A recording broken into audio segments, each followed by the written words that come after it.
everybody. Salvation. It ain't for everybody. It ain't for everybody. It ain't for everybody. It ain't for everybody. Salvation. It ain't for everybody. It ain't for everybody. Yeah, many are called, but few get chosen. Matthew 22:14. My righteousness gonna exceed that of the Pharisees. Do what they say, not as they do, like bad parenting. Shout out to Job. I strive to be blameless. Can't live in sin and get salvation. I lost a lot, it don't compare to what I'm gaining. If your faith don't match your works, then you're playing. I want the kingdom, y'all wanna be rich and famous. I do the work, study the ant, so I ain't lazy. Black Christians be like, Israelites crazy. Sleepwalking, don't understand, that's who they is. Mental bondage, side effects from enslavement. You still loving your master, that's crazy. Reprobate mind, no way you gon' persuade them. So the chariots ain't gon' swing low to save them. It ain't for everybody. It ain't for everybody. Salvation. It ain't for everybody. It ain't for everybody. It ain't for everybody. It ain't for everybody. Salvation. It ain't for everybody. It ain't for everybody. It ain't for everybody. It ain't for everybody. Salvation. It ain't for everybody. It ain't for everybody. It ain't for everybody. It ain't for everybody. Salvation. It ain't for everybody. It ain't for everybody. It's a blessing to understand the scriptures. Without the Holy Spirit, you'll never get the picture. If you don't harmonize your understanding, ain't official. Make sure you learn how to fish before you're fishing. The Bible don't contradict, people contradict it. Don't wanna be obedient, they wanna be missing. Abuse grace like it's a license for sinning. Yeah, you gon' slip up and sin, but don't practice it. Broad is the way that lead into destruction. I ain't condemning, my criticism is constructive. Just wanna motivate my people to be productive, so they ain't on the wrong end of your hour's judgment. My heart's desire is that we all can be saved, but it can't go that way. Straight and narrow is the way. That's why the scriptures ain't for everybody. The kingdom ain't for everybody. Salvation ain't for everybody. It ain't for everybody. It ain't for everybody. It ain't for everybody. Salvation. It ain't for everybody. It ain't for everybody. It ain't for everybody. It ain't for everybody. Salvation ain't for everybody. It ain't for everybody. It ain't for everybody. It ain't for everybody. Salvation ain't for everybody. It ain't for everybody. It ain't for everybody. It ain't for everybody. Salvation ain't for everybody. It ain't for everybody.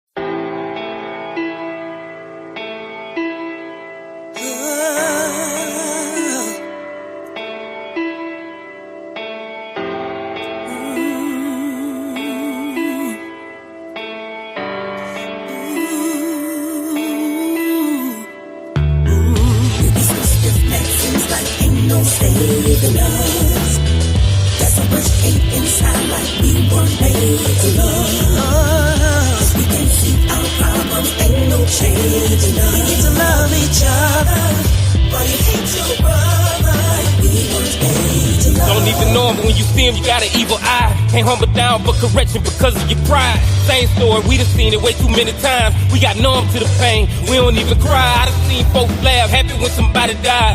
Scared of love full of hate cause they traumatized. The reality something you can't dramatize. We done took so many losses, we demoralized. Instead of hunger for the truth, we want more lives. Ain't no reverence, no respect for the most high. The hate for each other, something that we can't hide. We think it's cool to have sex with a brother wife. She think it's normal and it's natural for her to be a thigh. We take it for granted that we even alive. What we want and God wants don't even align. You see the error in our ways, we ain't even trying. We want followers on our G, not to follow Messiah. We look up to entertainers, worship idolizers. Don't commit to the covenant, we commit crimes. That's why we stuck in this condition, we don't see the signs. You can't go off how you feel, you gotta use your mind. The most dangerous thing we got, but it's undermined. Can't force change, so I shine this little light of mine and lead an increase of change to the most high. Ain't no saving us. So much hate inside like we were made to love. Yeah. We can see our problems, ain't no changing us. We need to love each other. Why you hate your brother like we were made to love. Man, I know y'all gotta be tired of seeing your brothers getting killed, gunned down in the streets. You gotta be tired of going to prison, seeing your brothers going to prison. Y'all ain't tired of this? You don't want to try to do this another way? The Most High God got another way. We just got to be able to seek and find. And once we seek and find, we execute. Because it's got to be a better way. We got to learn how to love each other. Cause all this hate ain't getting us nowhere. Am I the only one that see that this ain't getting us nowhere? We need to learn how to love, man. Seems like ain't no saving us. No saving us. It's inside like we were made. Because we were made to love. Our problems ain't no changing us. We need to love each other. Why you hate your brother? Like we weren't made to love. Most of your homies in the grave, you ain't tired of. The other ones incarcerated, you ain't tired of. You been in and out of jail, what you ain't tired of? You don't learn from your mistakes cause you too proud of it. Can't trust the common narrative because they lying to it. We hold our own self back, don't be blind to it. They keep blaming the white man, look at how we moving. All these self-inflicted wounds got us going through it. The most influential people, but look at what we doing. We push these same stereotypes all through the music. We say we tired, we ain't tired till we start improving. We supposed to separate ourselves, but we want inclusion. We always talk about change, we don't never do it. We always say we love God, we don't really do it. Our hard head came with consequences, we going through it. Till we learn to love each other, we gon' forever lose. Seems like ain't no saving us. Ain't no changing us. Ain't inside like we were made. We were made, no. See our problems ain't no change. We need to love each other. Why you hate your brother? Like we were made to love. Like we were made to love. Like we were made to love. Like we were made to love. Like we were made to love.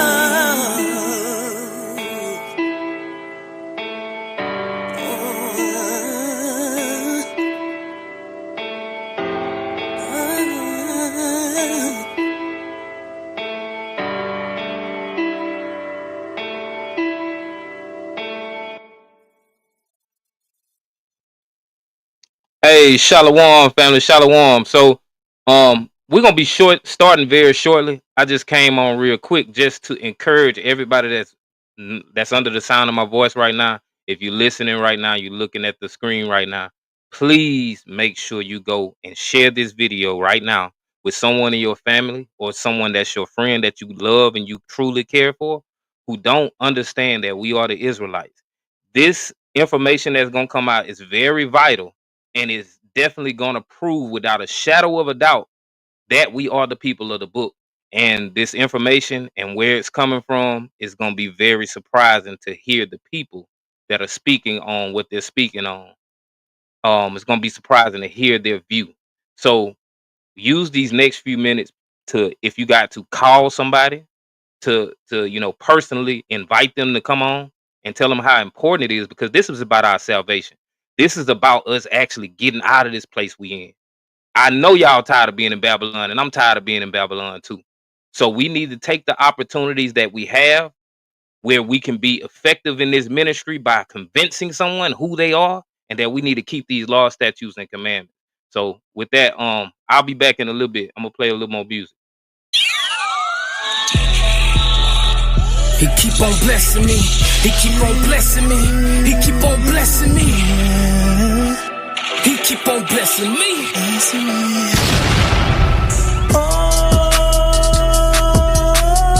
He keep on blessing me. He keep on blessing me. God gave me, and let the devil take it, take it.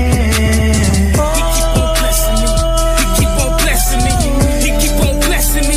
He keep on blessing me. God gave me, and let the devil take it, take it. Sent his son to die for me, never got tired of me. It's the most high for me. No, he gon' slide for me. All of my trials with me. When I call on him, he listen. Gotta please my God, I'm persistent. With commitment, there's consistency. I'm prepared to go the distance. No Satan gon' stir up mischief to make it lose hope. That's his mission. God with me, who could be against me? With the vanity, you gon' have to miss me. I got joy even when I get afflicted. In the spirit, I gotta stay lifted. Devil crafty, can't let him trick me. I was wicked, but I repented. Dedicated my life, I meant it. Back then, used to serve in the trenches. Now I just wanna preach his word in the trenches. Holy Spirit right there to assist me. I'ma hit my shot, won't miss it. Producing more horsepower like pistons. Eternal life, yeah, that's my mission. He keep on blessing me. He keep on blessing me. God gave me, and let the devil take it, take it.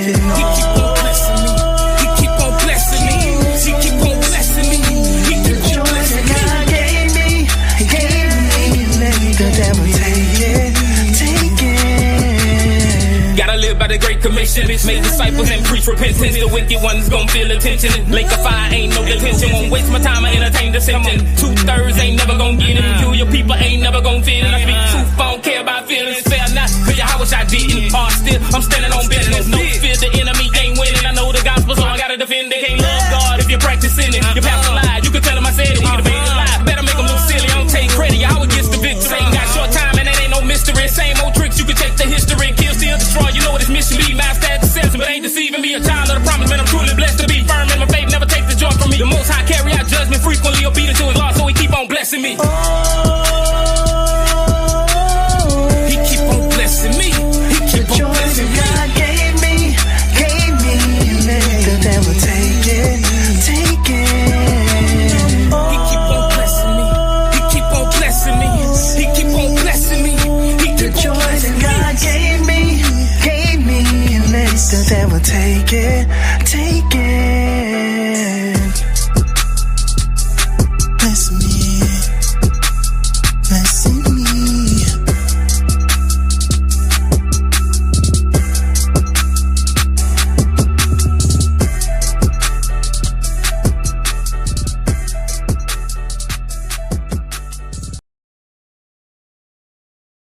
We are treasures. Yeah. You know, I feel like that can be a good conversation starter. I think the message is beautiful. It's also biblical. The Bible speaks about children of Israel being called by the Most High as a treasured people or a special people. So I definitely think it's a beautiful message. I repented, I know the angels rejoice. I was living in wickedness and was sinning by choice. A lot of things in my past I don't like to speak on, but believe me, it was more than just hanging on street corners. Fixated on my flesh, cause my mindset was carnal. If it wasn't for his grace, man, I could have been a goner. I was gone 20 until Messiah come. Than you think, in the night like a thief. Gotta do the work until the Messiah come. Get caught sleeping Come on. when the Messiah come. Gotta do the work until the Messiah come. Than you think, in the night like a thief. Gotta do the work until the Messiah come. Get caught sleeping when the Messiah come. Gotta do the work. Procrastination come from Satan. Not action need to be affirmative. You got options, you got choices. The consequences are permanent. Just you and your well-being can't be all that you concerned with. What the use of having knowledge if nobody else is learning? You, we responsible for breaking the curse. It's on you. Don't be lazy. I'll put in some work. It's on you. Don't be stubborn, sis. Put the Most High first. You can win them by your conduct. You being observed. It's on you. We the reason we can't exit Babylon while we still getting destroyed. Don't know who we really are. It's on us. We who we waiting on, not the Messiah. Do the work. You want the kingdom, gotta stay on fire. Shalom. Than you think, in the night like a thief. Gotta do the work until the Messiah come. Get caught sleeping Come on. when the Messiah come. Gotta do the work until the Messiah come. Than you think, in the night like a thief. Gotta do the work until the Messiah come. Get caught sleeping when the Messiah come. Gotta do the work until the Messiah come.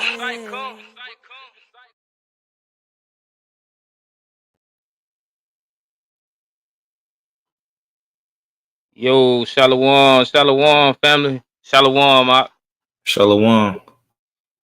First, we want to start off by giving all praise, honor, and glory to the Most High God, whose name is Yahweh, and we do so by Shem Hamashiach Yahweh Shah. That's in the name of His only begotten Son, who most around the world know as Jesus Christ. I'm your brother Hurt. I got my aunt Aaron, who's joining me. And all praise to the Most High for us allowing us to be able to go into this documentary review. Is a lot of vital information in it, a lot of health information that is going to be helpful for us as we view it. And I'm going to show how it lines up with the Bible and how it proves that we are the Israelites of the Bible. So that's all I got. You want to say anything before we get this thing going? Yeah, like always, all praises to the Most High. We're thankful for everybody that's on the live. Appreciate you tuning in, everything like that. Make sure to like the video, make sure to share. This is a very important live. I think I put that for one of the comments. I put on Facebook, make sure to like/heart the video and share. I put that in caps, all caps, because this is one that needs to be spread out. We need to spread the word on this particular lesson. This is very important information that our people need to be made aware of. So, make sure you're heavy on the sharing and spreading the word for this particular lesson. If you're on Facebook, utilize the @highlight feature like always. Even personally tag some people like I seen the sister Wendy doing. On YouTube, same thing. Make sure to share, like, and subscribe if you haven't already, and hit the bell. This is a very important lesson. Just a few shout outs. Shout out Sister Wendy. Shout out Drayson. Shout out Kings and Queens Coaching Group. Shout out Sister Shaq. Yaz the Jew. Shout out. Sister Kanaya. Shout out. And everybody else that's viewing that hasn't commented yet. Peace and blessings upon you. And I don't have anything else, man. I'll pass it back to you, Ken. All praises. Yeah, I ain't gonna even stall out anymore. We're gonna go and get into it. So I'm gonna get my screen shared and the water for that introduction out. So can y'all see my screen? Yep, look like I see it. I can see it. So let me go ahead and get this pulled up. Getting 8 ads. And before I actually play anything, y'all, let me display this on the screen so they don't try to hit us with no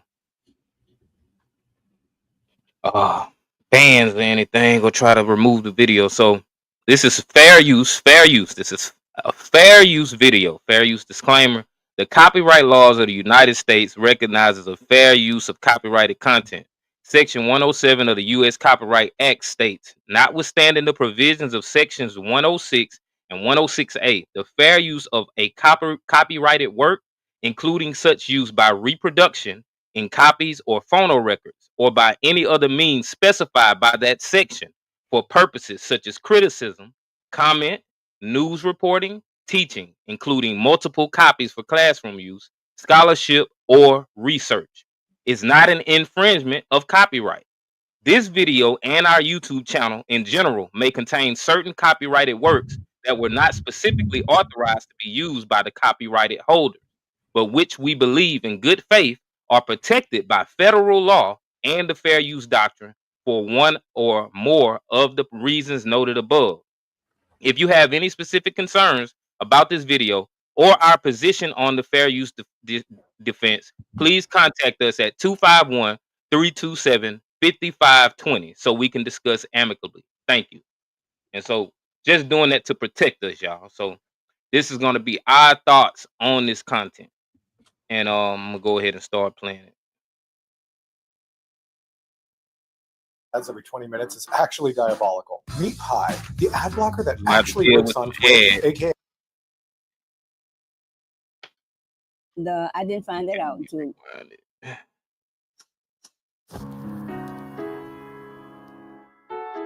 You put drugs in the communities.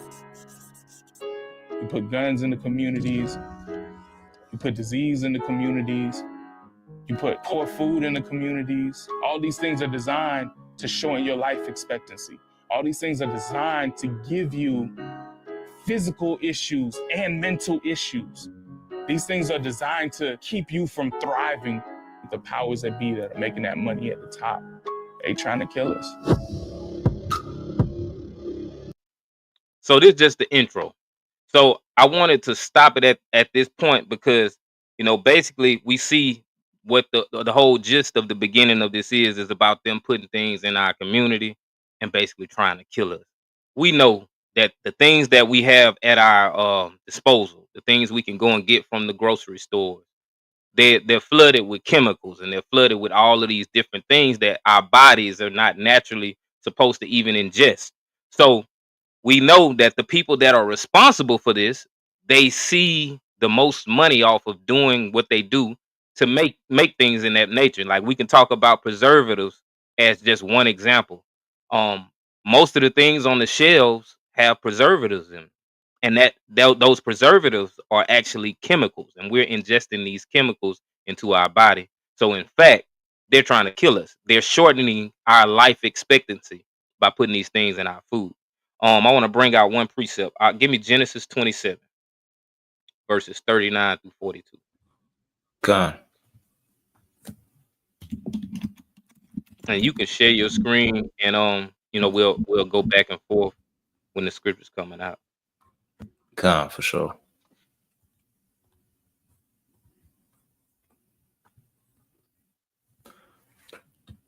This is the book of Genesis, chapter 27, starting at verse 39.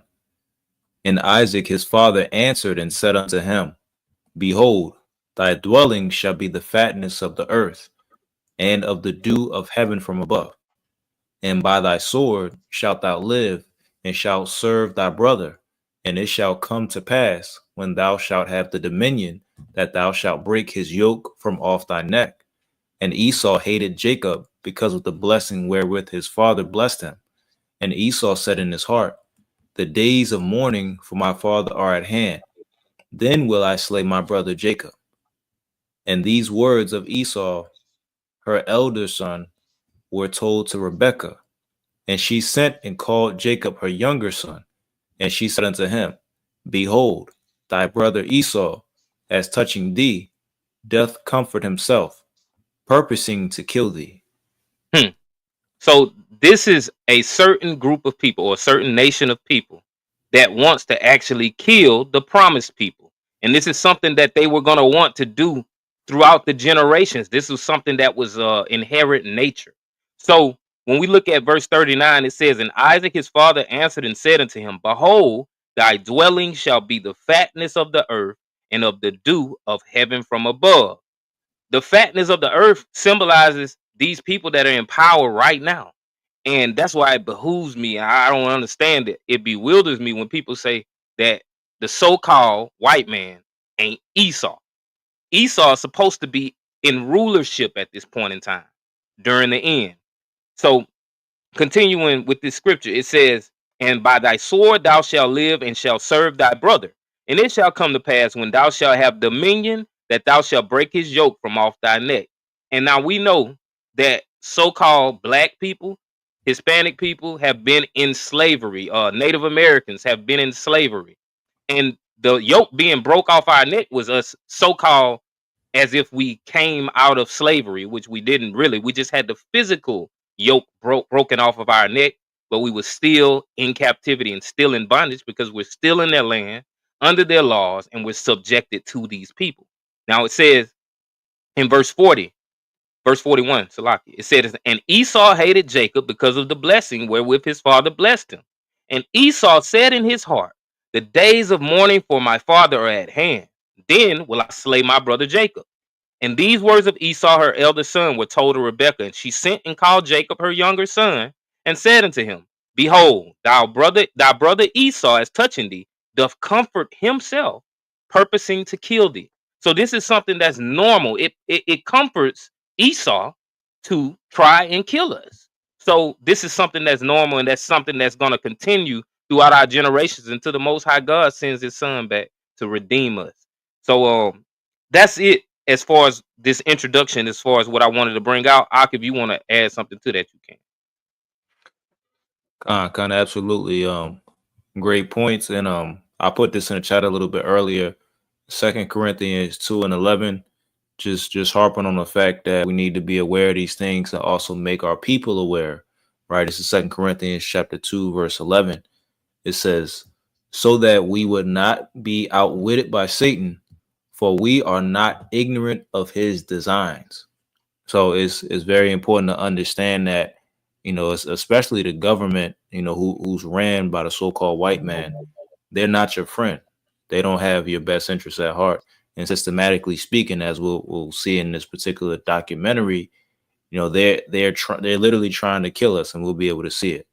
So, I think it's very paramount that, again, all of you that are viewing, make sure to share and spread the word to your friends and family. But I'll pass it back to you, King. The water. And there's a consensus. People will say that the white man is Japheth. The white man ain't Japheth, y'all. And I got a lesson coming very soon, showing without a shadow of a doubt that the white man is Esau, the Edomites, and they are the devil that the Bible speaks of. So let's get back to it. And we ain't just talking about skin color. We're talking about the inheritance of that person, that nationality actually coming down. Because you can be that color and still be an Israelite. But yeah, I'm gonna get back to playing this video. If you could put the share screen back up. Come. Let me get to the second mark. Okay, I'll start right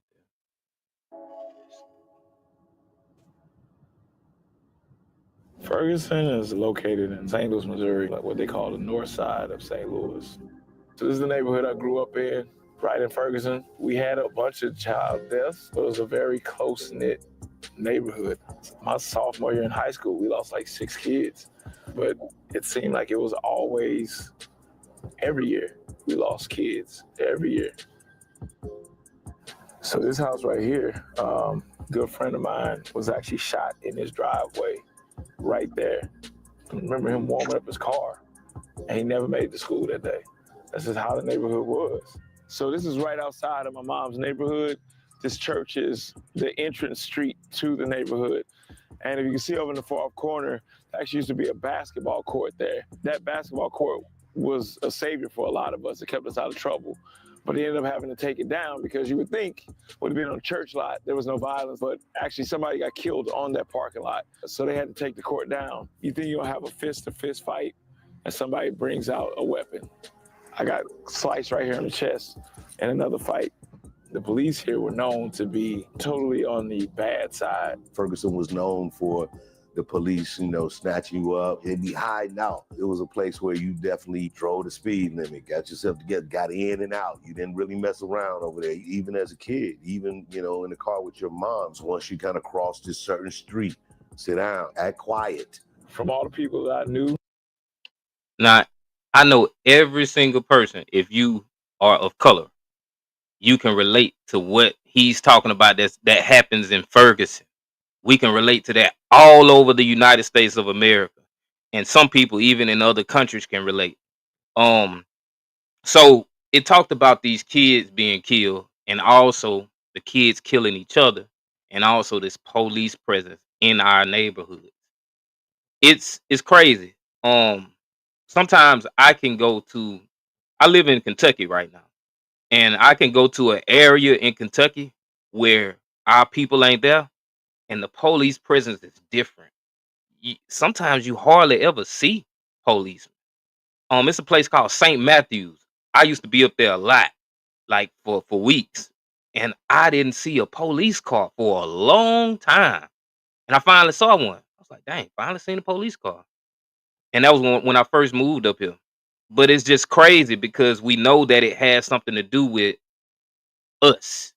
The police presence is heavy in our communities because of us and because there's something that's planned against us. But if you could give me Deuteronomy 28, 15 and 16. Because there's a reason that these things are happening to us, y'all. You said 28, 16? 15 and 16. Gone. Yohanan, we know who that dusty devil is. They can act delusional. Who the Edomites are.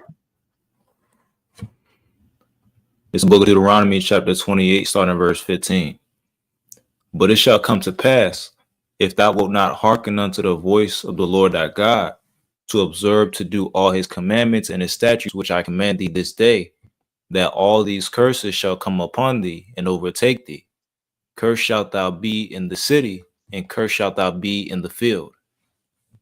So this is why the communities are like they are. This is why we kill each other. This is why we get killed by the police. This is why you find truck drivers, young black men, hung in the middle of nowhere. This is why, because we're cursed in the city and cursed in the field. It says, but it shall come to pass if thou wilt not hearken unto the voice of the Lord thy God to observe to do all his commandments and his statutes, which I command thee this day, that all these curses shall come upon thee and overtake thee. And it gets worse, and it gets even more clear and self-evident when we continue to read these curses. I'll read verse 54.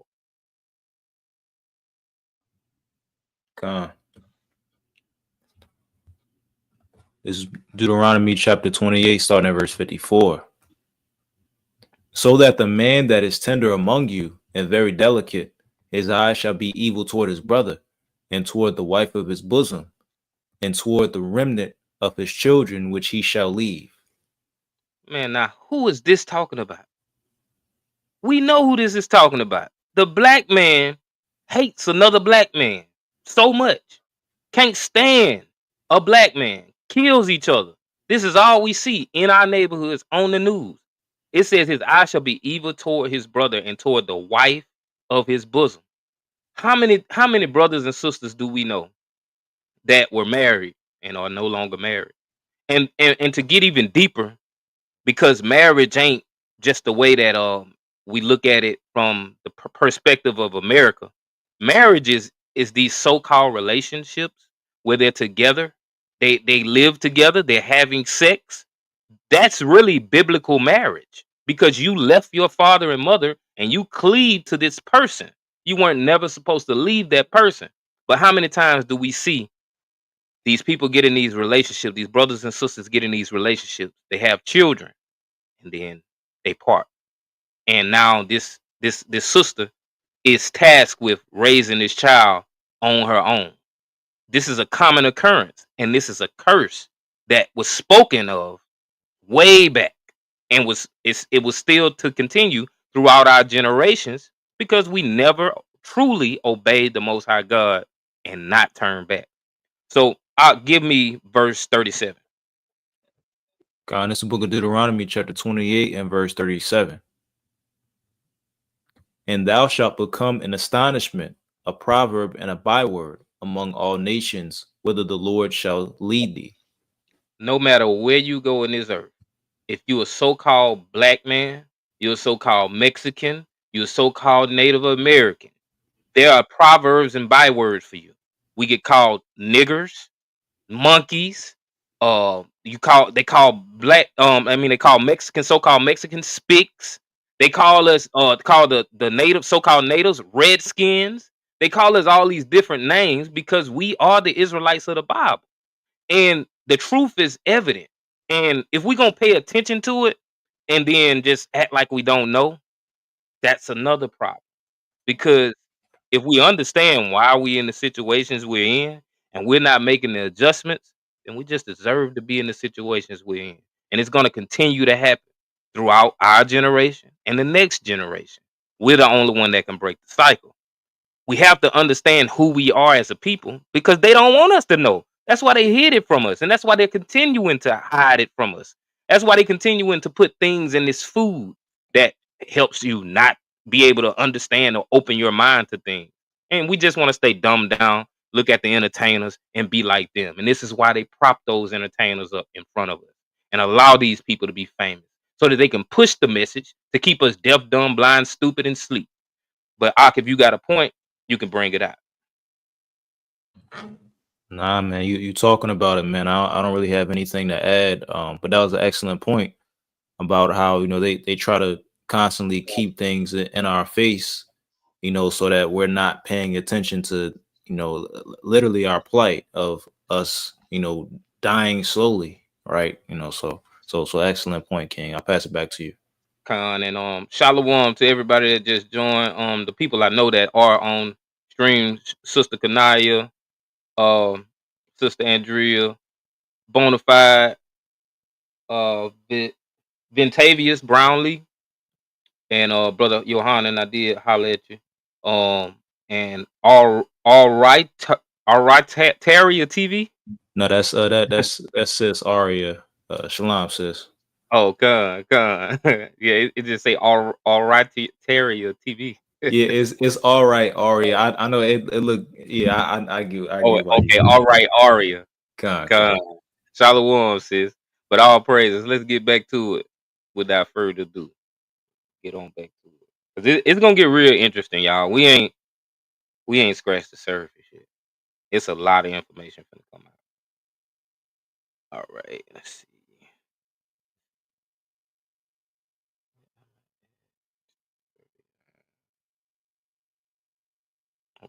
Act quiet. From all the people that I knew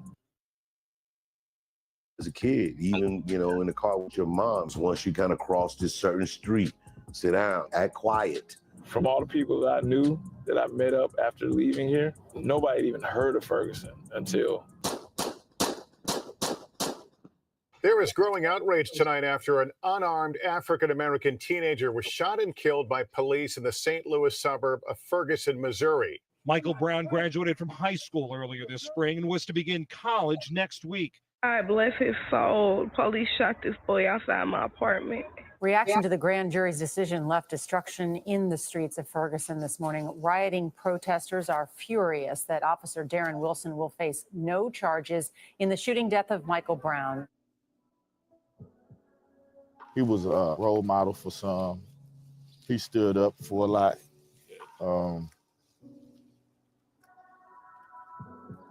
Everybody just was attached to him, you know. I guess it was just his spirit, you know. Big personality. Yeah. Mike wasn't the first kid that has been killed. And for people to come out in the numbers the way they did was just like unbelievable. Yeah. But it matched who he was, you know. He was a loving, giving person, always willing to help, you know, and it's no different than what I believe he would have done if it was one of his friends. Sadly, black kids getting shot by cops is nothing new. Close to 500 black and brown people in the U.S. are killed by police every year, and most of them are youth. Black Americans are 2.5 times more likely to be murdered by police than white Americans. But it's not just the cops you have to worry about growing up here. Black youth are 14 times more likely to die from guns than white kids of the same age. Across all ages, Black Americans are 504% more likely to die by homicide than white Americans. Man, if somebody tell me that ain't nothing wrong with that and that it ain't something to that there's not a reason that's happening, it's a reason. It's a lot of reasons, actually. Just like I mentioned about the entertainment. If we look at the things that get pushed onto our people on a daily, and it's been happening for years, it definitely has an effect on us as people, the way that we think, the way that we view things. And so like something like this, us sitting down and getting into this information, some of our people, because of their short attention span, this isn't interesting to them. They don't want to hear this. They want to move on to the next thing that is going to make them enjoy themselves and please the lust of their flesh, something that they want to hear, not something that they need to hear. Michael Brown being killed, I remember that when it happened, and I've seen so many more Michael Browns since then. And even in my own city, back in Mobile, Alabama, I've seen someone killed by the police. And in cities and states close to me, people killed by the police, and it's continuing to happen. And to see that it says there's a 504% greater risk of homicide by cop to us than white Americans. It's crazy. But let's get some scriptures out. Let's go back to Deuteronomy 28 and grab verse 29. God. It's the book of Deuteronomy, chapter 28 and verse 29. And thou shalt grope at noonday, as the blind gropeth in darkness, and thou shalt not prosper in thy ways, and thou shalt be only oppressed and spoiled evermore, and no man shall save thee. We know we see this. Nobody can help us. We do things like stop the violence rallies. Hey, stop the violence. That's not gonna make these young boys stop the violence. They don't care about you saying put the guns down. Nobody can save us except for the Most High God. That's it. It says, and thou shalt grope at noonday, as the blind gropeth in darkness, because we are blind. And thou shalt not prosper in thy ways, and thou shalt be only oppressed and spoiled evermore, and no man shall save thee. The only thing that can save us is keeping these laws, statutes, and commandments, so that the most High God can send his son back to actually save us. So, give me verse 41. There goes TikTok with the phrase. This is the book of Deuteronomy. You said 41, right? Yes, sir. This is the book of Deuteronomy, chapter 28, verse 41. Thou shalt beget sons and daughters, but thou shalt not enjoy them, for they shall go into captivity. I've seen this happen in my own life. I went into captivity for a lot of times. I don't even know how many times I actually went to jail, or how many times I've been in court, or how long, when I added up, that I spent sitting down in a jail cell. This is because we're under the curses. I didn't know at that point in time that I was an Israelite and that I needed to adhere to the laws of God to keep me safe, to keep me free, to keep me alive. And none of our kids coming up in this day and age know that. And that's why they're continuing to do the things that they're doing. And if we were able to know this information as we were raising them when we were younger, they wouldn't come up how they come up. We could keep them from those things. And Khan, like Ox said, we in hell. We're clearly in hell. We're in a living hell as a nation of people. And this is why we got to be saved. Everybody ain't got to get saved. Everybody don't need to be saved. There's certain people on this earth that need to be saved from the condition that they in, and saved from themselves. And it's us, the Israelites, not just black people, the natives, the so-called Mexicans.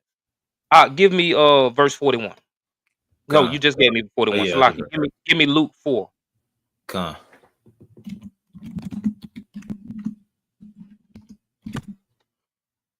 And give me verse 18 and 19. Con. This is the gospel, y'all. This is the book of Luke, chapter 4, verse 18. The Spirit of the Lord is upon me, because he hath anointed me to preach the gospel to the poor. He hath sent me to heal the brokenhearted, to preach deliverance to the captives, and recovery of sight to the blind, to set at liberty them that are bruised, to preach the acceptable year of the Lord. And when I said what I said about us needing to be delivered, guess what I saw, y'all? When I said not everybody need to be saved, I saw one person drop off the street. And it don't surprise me because I was expecting it. I said, watch this. Somebody finna leave. Because people be so obsessed with everybody getting salvation that they can't understand we the ones in need. They want to give their inheritance away in the same manner like Esau gave his away. Everybody don't need it. And when you look at the gospel right here coming straight out of the Messiah's mouth, he tells who's the gospel for. It says the Spirit of the Lord is upon me because he have anointed me to preach the gospel to the poor. He have sent me to heal the brokenhearted, to preach deliverance to the captives, and recovering of sight to the blind, to set at liberty of them that are bruised. This is 5 different qualities and characteristics of the people who actually need the gospel and need to be saved from themselves. If we're going to preach the gospel to the poor, it's not just speaking of poor financially. It's speaking of poor in the way that we've just looked at some of this documentary, went into the scriptures and see that we're in these neighborhoods, and the way that we live, we kill each other. We getting fed this mess from the grocery store that shouldn't even be going into our body. And that's not even our original culture. This makes us poor. It says he has sent me to heal the brokenhearted. We live in some times where I know my people, they're stressed out all the time. No matter how much, as far as us as a people, we're very resilient. So we go through more things than people understand or could actually realize when they look at us, because we're resilient people. The Most High God made us that way. But that don't mean that we ain't going through nothing. We're brokenhearted, but we just have a way of dealing with it. It says to preach deliverance to the captives and recovering of the sight to the blind. And I just thought about something. When you think about our people, when they were on these plantations, slaving, picking cotton, and they were still able to sing these Negro spirituals because they had a way of looking at the bright side at the end. Swing low, swing, sweet chariot coming forth to carry me home. They was hoping that one day the Most High God was going to swing low with them chariots and carry them home. They had a hope. It said to preach deliverance to the captives. I ain't even gotta elaborate on it. We make up the majority of the prison system, and recovering of sight to the blind. We don't even understand we the Israelites. The majority of us don't understand that we're the Israelites. We blind. We walk around talking about we a color in the crayon book. Crayon box. I'm black. When somebody asks you, I'm black. Oh, I'm a Negro. I'm African American. But for nothing in the world, they won't say I'm an Israelite. You can go to an Arab and tell him, hey, you an Ishmaelite. You come from Ishmael. He gonna say, I know, brother. They know who they come from. The white man know their history. They know they come from the cave, from the Caucasus Mountains. They know that they Esau too. It says to set at liberty them that are bruised. We definitely been bruised. We've been bruised from all the indoctrination. The way that we see things has bruised us to the point of no return. Where it's like, is it an uncurable bruise? It seems like it. It's not, because we have the key to it. It's right there in Deuteronomy 28. It tells us what we need to do, how we need to do it in order to get back to restoration. And it says to preach the acceptable year of the Lord. Now, the acceptable year of the Lord comes with people getting destroyed. These people in rulership getting destroyed and brought down also. And it comes with his people being delivered. I don't know how, I was able to grow up in the religion that I did. And these people told me that everybody's going to get some type of salvation. And I just believed it. Regardless of what I read when I seen that some people was going to be destroyed. I don't understand how people can preach that. But let me address sis Shaq. I just saw your comment too, sis. She said, shalom again, fam. When you have a moment, can you elaborate on how so-called Esau can have white skin but still look white? I'm not a hater. I would just like clarification for when people ask. Okay, well, so-called Esau. Well, you saying how can they be Israelites? That's what I think you trying to say, sis. So someone with that white colored skin, just because they don't have no melanin in their skin, don't mean that they're not an Israelite, because it's about your father's lineage. So you can have someone that looks like let me get an example. Who you think? Just that looks like, God, I believe Mariah Carey. yeah, Mariah Carey. You can have somebody that look like Mariah Carey, and she's an Israelite, or somebody that looks like Bob Marley, and he's an Edomite. But we thought he was an Israelite, right? He looks like he's black. He's not. He's not our people. Justin Timberlake, right? I think Justin Timberlake is an Israelite, if I ain't mistaken, right? I don't think it's him. I don't know. You might be teaching me something. I think somebody just came out and said that brother is a Israelite. Okay, yeah, Johannes said Khan. Okay. Yeah, somebody just brought that out. Yeah, I think Deacon or who was it? Or somebody said it. Just recently I just heard it. Yeah, the brother is Israelite. So we can't go off appearance. We have to let the spirit bear witness. So shoot, you'll never know for sure. That's why we gotta wait till the Most High God separates the wheat from tares. Just keep preaching his gospel. And if it bear witness, hey, it is what it is. Yeah, Khan, he said Deacon in Chief has spoken that. Khan, I thought I heard it. Khan. So yeah, where was I at? So let's get back to it. So give me Numbers 35, 33, and 34. Khan. At the water Johanna. Shalom, King J on TikTok. Shalom. This is the book of Numbers, chapter 35 and verse 33. So ye shall not pollute the land wherein ye are, for blood it defileth the land, and the land cannot be cleansed of the blood that the blood that is shed therein. but by the blood of him that is shedded. And 34 also. Oh, Salakia. I don't know how I ain't catch that, man. That's my bad. Verse 34. Defile not therefore the land which ye shall inhabit, wherein I dwell. You can finish it. I'm getting ahead of myself. God. Continuing on, it says, for I, the Lord, dwell among the children of Israel. God. And don't it, sis Shaq, it do make sense that Justin Timberlake is Israelite. That brother can sing and everything, sing his butt off. But it says, so ye shall not pollute the land wherein ye are. So how are we gonna pollute the land, or how is someone polluting the land? For blood it defileth the land, and the land cannot be cleansed of the blood that is shed therein, but by the blood of him that shed it. And this is why you see this judgment for these other nations. This is what they did. They conspired against the Israelites. All of them, not just the so-called white man, but all of the other nations. And now I want to bring out the precept. You know what precept I'm talking about, don't it? Psalm 83. I wasn't even gonna grab that until I just thought about that. Just to kind of drive that point home.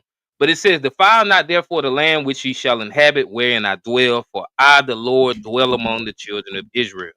So if the Lord dwells among the children of Israel, and we got brought over here on ships to America, and we got killed in the on the plantation fields, and we got killed out here in the streets of America, and it's been happening. It never stopped. It's still been going on. The only way that any justification is going to be done is by the blood of him that shed our blood. So this ain't just for those who did that one act. This is for those that came after, because hey, reincarnation is real. We are our ancestors. So ain't no running away from the judgment that's coming on the heathen. But yeah, you can grab it out. God. It's the book of Psalm chapter 83. I'll start at verse 2. For lo, thine enemies make a tumult, and they that hate thee have lifted up the head. They have taken crafty counsel against thy people, and consulted against thy hidden ones. They have said, come and let us cut them off from being a nation, that the name of Israel may be no more in remembrance. Stop right there for a second. So y'all, look at this. This was happening thousands of years ago.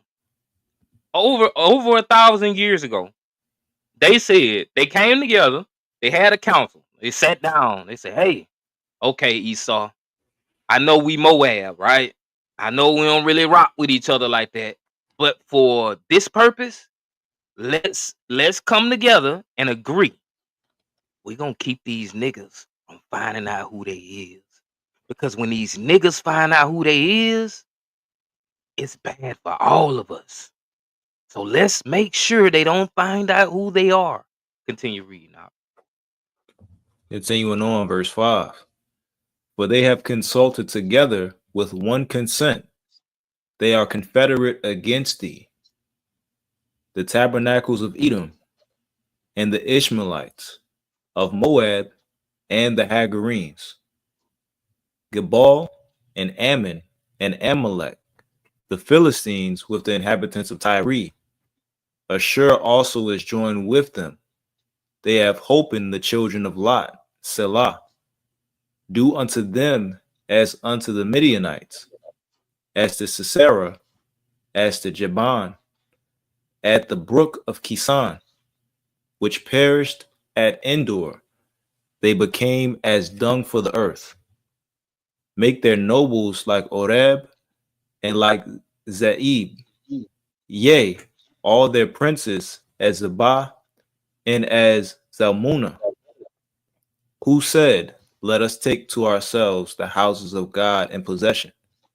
O my God, make them like a wheel, as the stubble before the wind, as the fire burneth a wood, and as the flame setteth the mountains on fire. So persecute them with with thy tempest, and make them afraid with thy storm. Fill their faces with shame, that they may seek thy name, O Lord. Let them be confounded and troubled forever. Yea, let them be put to shame and perish, that men may know that thou, whose name alone is Yahweh, art the most high over all the earth.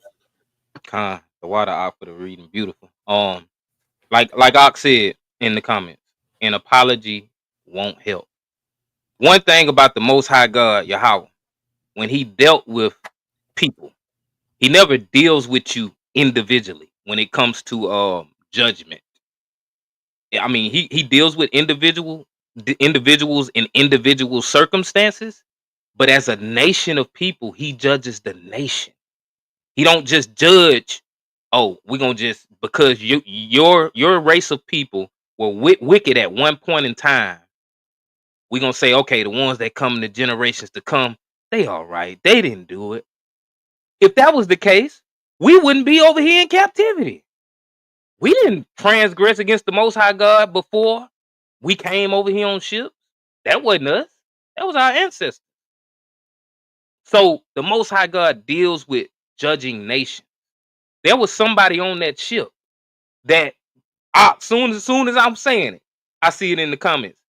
There was somebody on that ship that came to America that was righteous. They were still keeping the laws of the Most High God. There was somebody way back in the days who went into captivity in Assyria, into Greece. It didn't matter because the Most High God judged the nation. And when He judges the nation, the righteous people suffer also. And Ak, if you want to make a point, you can.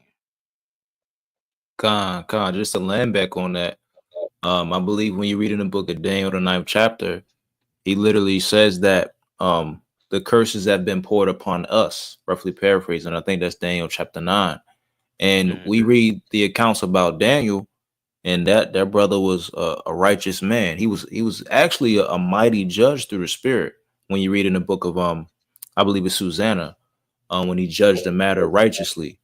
So Daniel, although he didn't walk in the ways of sin like the rest of his people, he still was in captivity and subject to his oppressors, just like the wicked of his people. So again, you would have to propagate that, well, righteous Israelites, they go into captivity alongside the wicked, but quote unquote, I'm using air quotes, righteous Edomites, they get to escape the judgment alongside or away from the wicked of their people, right? And that's kind of oxymoronic.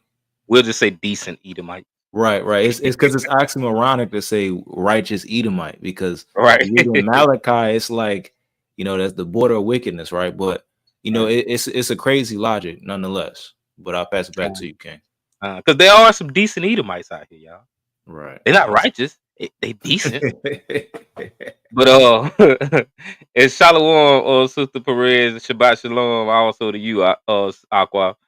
And so Sister Shaq said, so what do we tell Israelites that are married to Edomites, especially Israelite women married to Edomites coming into this truth? Is there no hope for them or their kids?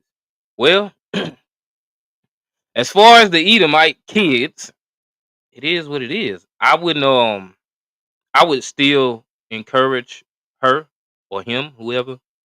Well, with it wouldn't matter with the man because they'll be an Israelite. But I would still encourage her to teach those kids, righteousness. And just pray. That's all she can do. And let the Most High work everything else out. Because I can't say, hey, leave that heathen. Because I don't want my sister to be in sin, because at the end of the day, sin is sin. If you're married to that man, it's still gonna be adultery. So at the end of the day, it is what it is. But Sister Tania say, I'm very moved by this topic, and Deuteronomy 28:68 is kind of mean, but an eye open on who are the real Israelites. Come, sis, come. I wanted to do I grab 28 and 68 during this presentation? I'm not sure. I don't want to read it. We can read it and then reread it later. I'll read Deuteronomy 28:68. And you play too much.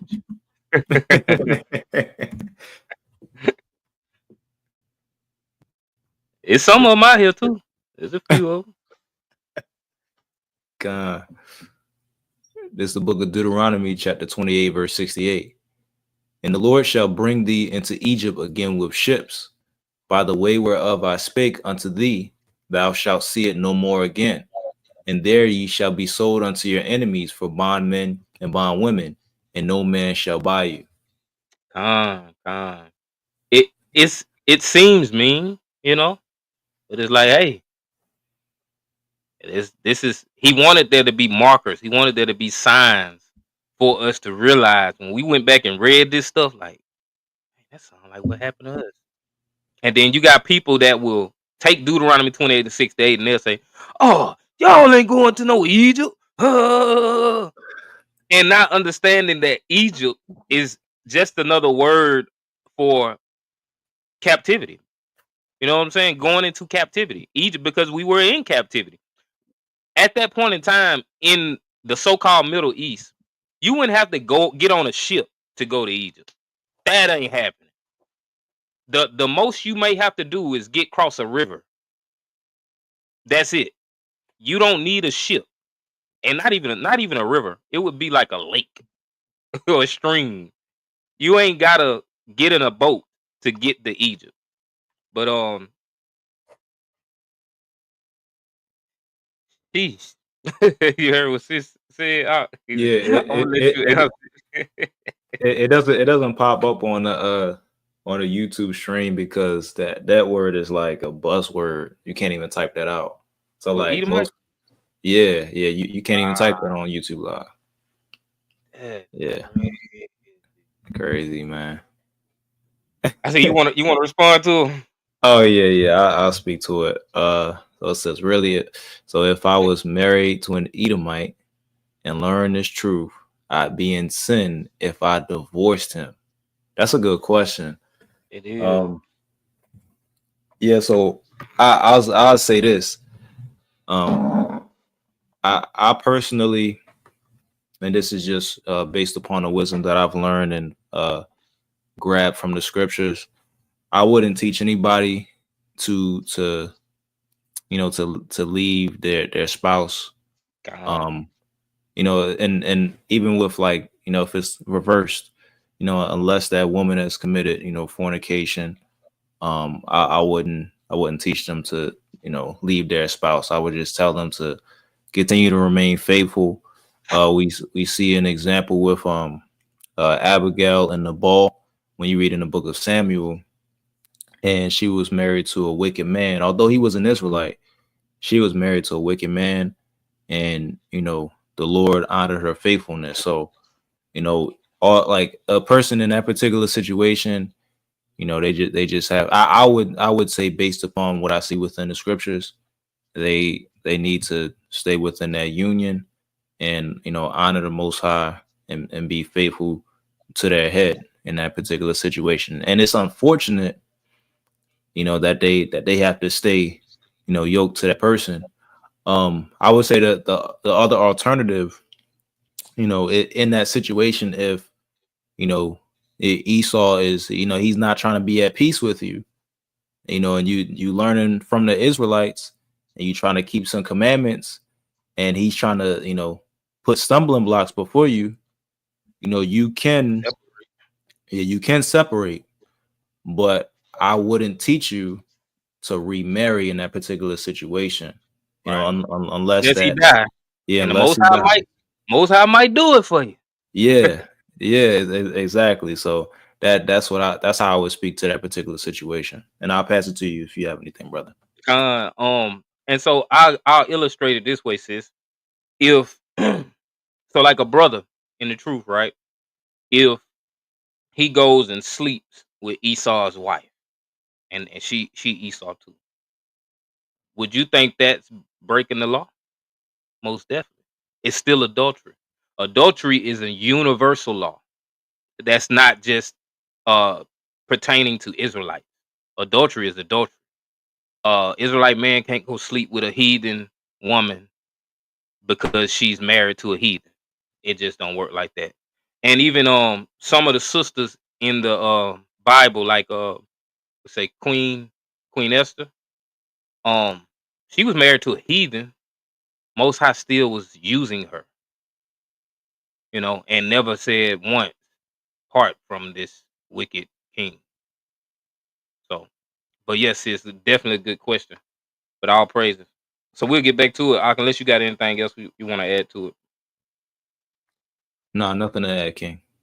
Con, all right. Let's get this back on the screen. And 5:58. Yeah, my child. To this day. Growing up the way I had, I was painfully aware of the reality of drugs and violence. Over 15,000 people are murdered in the U.S. every year, and over 70,000 people die from drug overdoses. Mainstream media always seems so heavily focused on drugs and guns in Black and brown communities, but they never talk about how they got there. The government permits more gun shops in Black neighborhoods and has knowingly allowed drugs to be dumped in low-income communities. While mainstream media won't talk about this story, you know who does? Hip-hop. Hip-hop was born out of the whole idea and the concept of setting the record straight. Most of the time, what you're hearing in hip-hop is actually what's going on day to day on the concrete in the street. A hip-hop artist is like a news reporter. Telling the stories of the people, just keeping it real in their lyrics, keeping people on point. So hip hop is a voice. It's got the message out, like, this is what's going on in our communities. Those were the first people that was basically speaking on justice in our community. I think it's crucial that we take the current events of the world, take that, put it in art form, into a rhyme. Or like a reporter that says it in a way that makes you dance. In a relatable, understandable way that made me passionate about it. Hip hop is like the CNN of the hood, right? Hip hop was created because of the lack of justice in our communities. Hip hop was built on the Black struggle. Hip hop is created from a need for social justice. What other platform has even honored our right to speak and speak our story and our truth? So it was always about social awareness. I learned a lot of what was happening through hip hop. A lot of the familiar themes I was accustomed to hearing in hip hop had mirrored what I experienced myself. But a line from Stick from Dead Prayers stopped me in my tracks. Wait. We're gonna come back to that part. So so it talked about the stats on these drugs and guns in community. So the question is, like, how did the guns and drugs get to the community? They got here by way of them putting them in the community. I remember growing up in the hood, and I was like, I was living in some projects around, can't remember what year it was, but I had to be around 20, between 20 and 24. And in these projects, behind the projects, there was a train tracks, and the trains would be parked over here, and brothers would go rob the trains for guns, automatics. You know what I'm saying? Automatics and semi-automatics. It would be parked right by the projects, like right behind the projects, and brothers would go rob the trains for the guns. So it's like, why would you make these things so accessible to us? And why is there crates of these automatic weapons sitting right next to the neighborhood? They wanted us to get a hold to them so that we could kill each other. Same thing with these drugs. It's so easy to get a hold to some drugs in our communities. Why is that so? I'll give me Deuteronomy 28, 62 and 63. Con.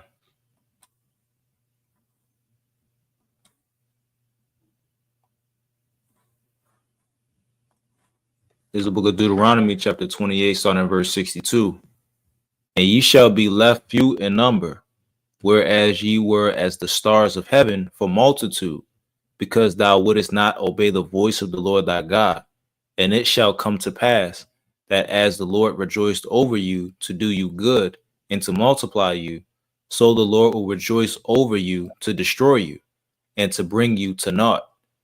And ye shall be plucked from off the land whither thou goest to possess it. Con. These are the curses. This is why these drugs and these guns are so prevalent in our community. because we've been disobedient. So the Most High God is allowing these things. He's making sure that we end up destroying ourselves. Not to the point of no regeneration, but to the point where we're few in number compared to what we really can be, because we're supposed to be as the sands of the sea when it comes to the Israelites. Sis say, "Oh, a truck full of Nabisco treats." Gone, cover for the guns. That's what happened in my neighborhood. Gone, gone. Give me 65 and 66. Con. Jumping down to verse 65. And among these nations shalt thou find no ease, neither shall the sole of thy foot have rest. But Yahweh shall give thee there a trembling heart, and failing of eyes, and sorrow of mind. And thy life shall hang in doubt before thee, and thou shalt fear day and night, and shalt have none assurance of thy life. That's our people. I remember, the statistics was like, like as far as like 25 and younger, for black men, so-called black men, you were basically at a big chance of dying if you made it past 25. Because I remember when I made it past 25, I was happy and I was proud, because most of us die before we turn 25 years old. You had rappers actually rapping about that, that when we die, I mean that most of the time the younger men, we die before we turn the age of 25. And those are stats you can actually look up from times past, and you can still see stats from it today, that we dying before we turn 25, man. So it's crazy. You got any points you want to make? Yeah, no, that's a fact right there. I was just thinking about it's a line in it's on College Dropout from Kanye. I forgot the song, but he says in the chorus, he says, "We wasn't supposed to make it past 25. Jokes on you, we still alive." Like Right. it's a bunch of lines out there like that, and it's like, that's an accomplishment just to make it to 25.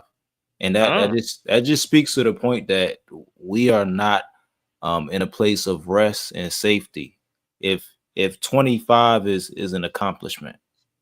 But For I'll pass real. it back to you. I literally, the way I was living, I didn't know if I was gonna make it. And that scripture says, "And thy life shall hang in doubt before thee, and thou shalt fear day and night, and shall have none assurance of thy life."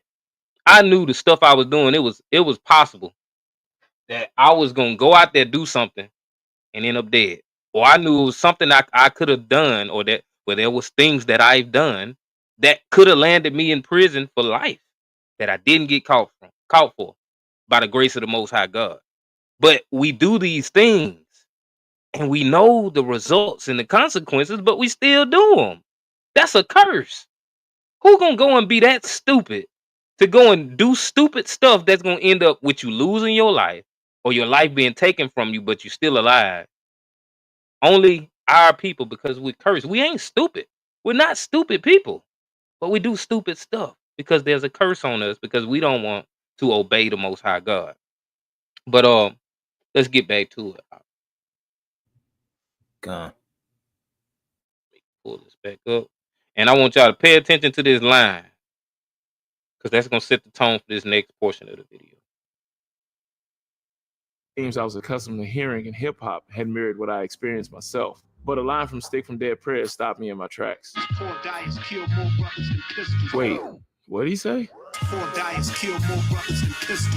Mainstream media is always talking about black on black crime killings, but I've never seen them talking about us dying from what we eat. But I found out, actually, the leading causes of death in African Americans is heart disease, cancer, stroke, and diabetes. Almost half of all African Americans have some form of cardiovascular disease, and close to 1 in 5 have diabetes. I don't know life without diabetes. My mother is a 2-time cancer survivor. Why does my family have high blood pressure? My dad has fatty liver disease and diabetes now. My family is running rampant with diseases. Why does my family have diabetes? I have family members with diabetes. I have family members with heart disease. Why does my family have heart disease? A lot of people in my family have passed away early of a heart attack. Why is my family dealing with these issues? What is that? Damn. That's right. My own family was dealing with. We have all these diseases, y'all. I know everybody got somebody in their family that got some of these diseases that just got named off. Stroke, or stroke's not a disease, but it's linked to being unhealthy and linked to diseases. Heart disease, diabetes, cancer, high blood pressure. And in that line, he says poor diets kill more brothers than pistols. And that's a scary thing because we know how many people get killed every single day right here in Babylon and us killing each other. But what it's telling us is that don't compare to the way that we're dying from these different diseases. They definitely really trying to kill us. Khan, and Sister Shaq said, prostate cancer in our men is a thing. Yes, definitely. Khan, all praise to the Most High. But yeah, since the fibroids in the women, the cysts in the women, just stuff that we're plagued with. The Most High God knows the solution. He gives us the solution. He gives us the cure. And our people just want the lust of the flesh. They want to eat the things that they eat. And part of it is them eating what they want to eat, going against dietary. The other part is the food that they're feeding us. It's not healthy at all. Drea, she was over there in Poland, and she'll tell you the food is different. Even their McDonald's. To go to a McDonald's over there, the food is completely different and has way more nutrition than some you're gonna eat here in America. And that's by design. These people are truly trying to kill us. Give me Leviticus 11, 1 and 2. Khan.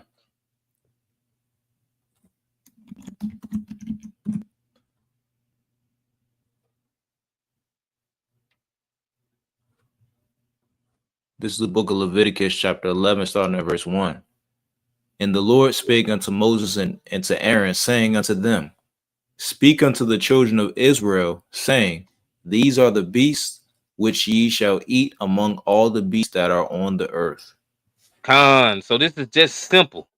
He's giving it to us straight, raw, uncut, letting us know, hey, these the things you eat. It's kind of like he whispered, hey, don't eat this other stuff. I'm going to tell you what you need to eat. It's going to give you the key to life. And we just say, nah, I'd rather eat everything.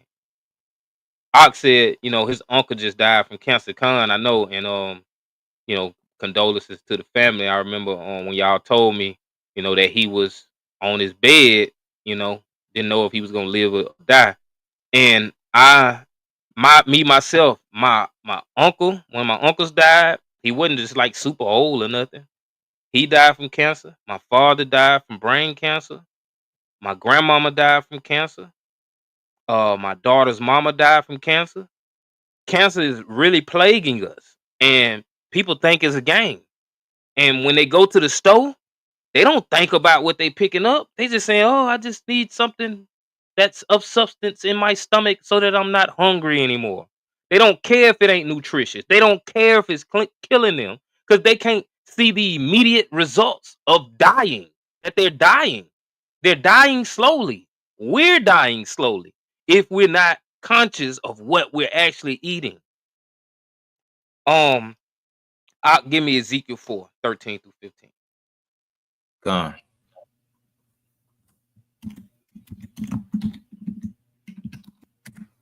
This is the book of Ezekiel, chapter 4, starting at verse 13. And it says, And Yahweh said, Even thus shall the children of Israel eat their defiled bread among the Gentiles, whither I will drive them. Then said I, Lord Yahweh, behold, my soul hath not been polluted, for from my youth up, even till now, have I not eaten of that which dieth of itself, or is torn in pieces, neither came there abominable flesh into my mouth. Then he said unto me, Lo, I have given thee cow's dung for man's dung, and thou shalt prepare thy bread therewith. So, I'll illustrate it this way. My newborn son, Micaiah, through the spirit, I know the Most High God ain't gonna never allow him to be no heathen. He's gonna eat clean. But at the end of the day, he's not voluntarily, he's gonna eat something unclean. Because we're gonna eat our bread defiled among the Gentiles. This is the prophecy that was given to the brother Ezekiel, the prophet Ezekiel. And us eating our bread defiled among the Gentiles is because why? They're supplying our food. I ain't gonna speak on. I was finna say something, but I forgot that's later on in the video where I'm gonna speak toward the end of the lesson about the things that we eat. But we have the capabilities of eating better. We may not be able to just perfectly eat like we could if we grew all of our own things, but that's also a key too. If we have the means and we have the land or whatever to be able to grow some of our own crops, we need to start doing that.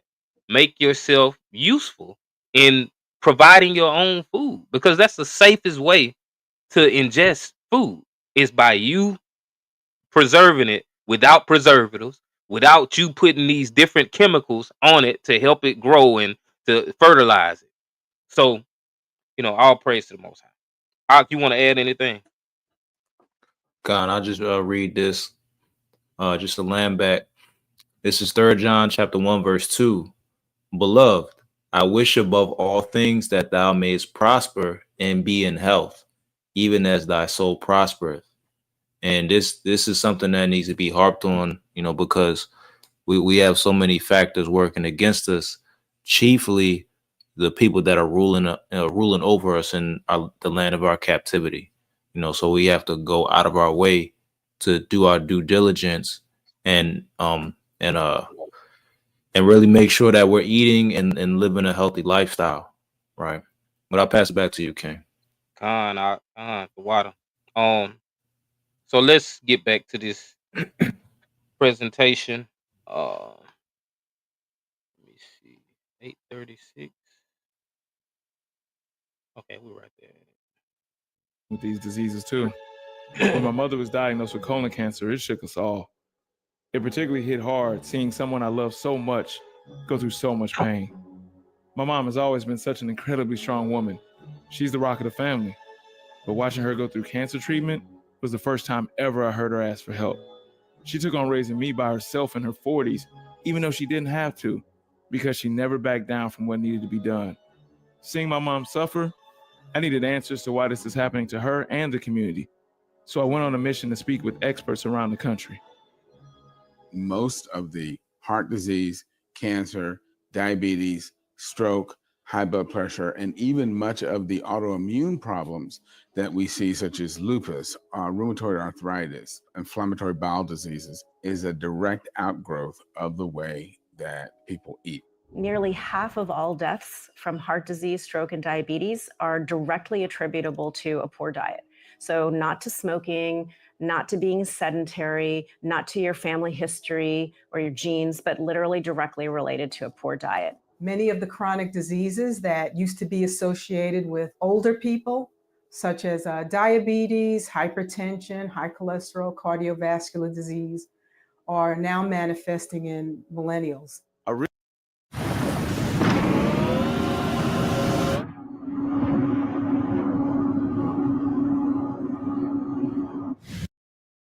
Realize, while these diseases are affecting huge segments of the population, they are disproportionately affecting African Americans. Black Americans are 30% more likely to die from heart disease than white Americans. Black Americans are 40% more likely to die from stroke than white Americans. Black Americans are 2 times more likely to die from diabetes than white Americans. Black Americans are 2 times more likely to die from stomach cancer than white Americans. African American men, 60% more likely to end up with prostate cancer than Caucasian men. That when we develop prostate cancer, we get much more aggressive and deadly forms of the disease. So that once an African American man gets prostate cancer, we're more than twice as likely to die from it. A lot of the rates of these illnesses, especially diabetes and cancer, kidney failure, is sometimes 2 to 3 times higher in a Caucasian population.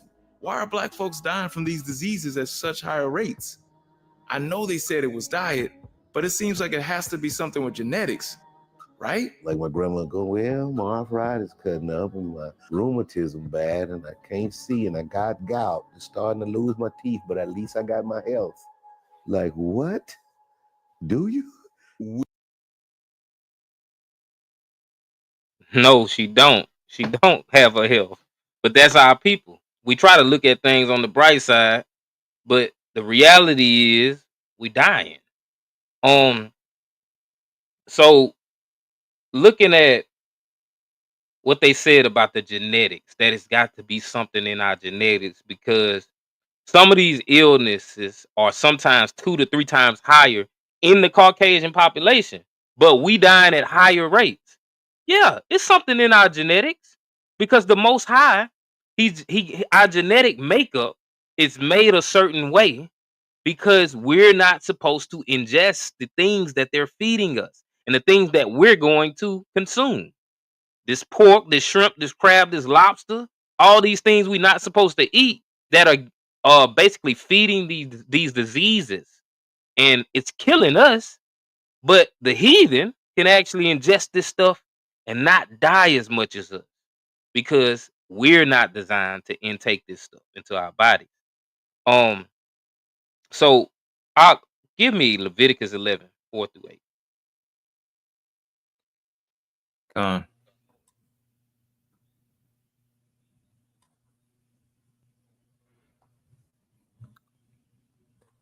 This is the book of Leviticus, chapter 11, starting at verse 4.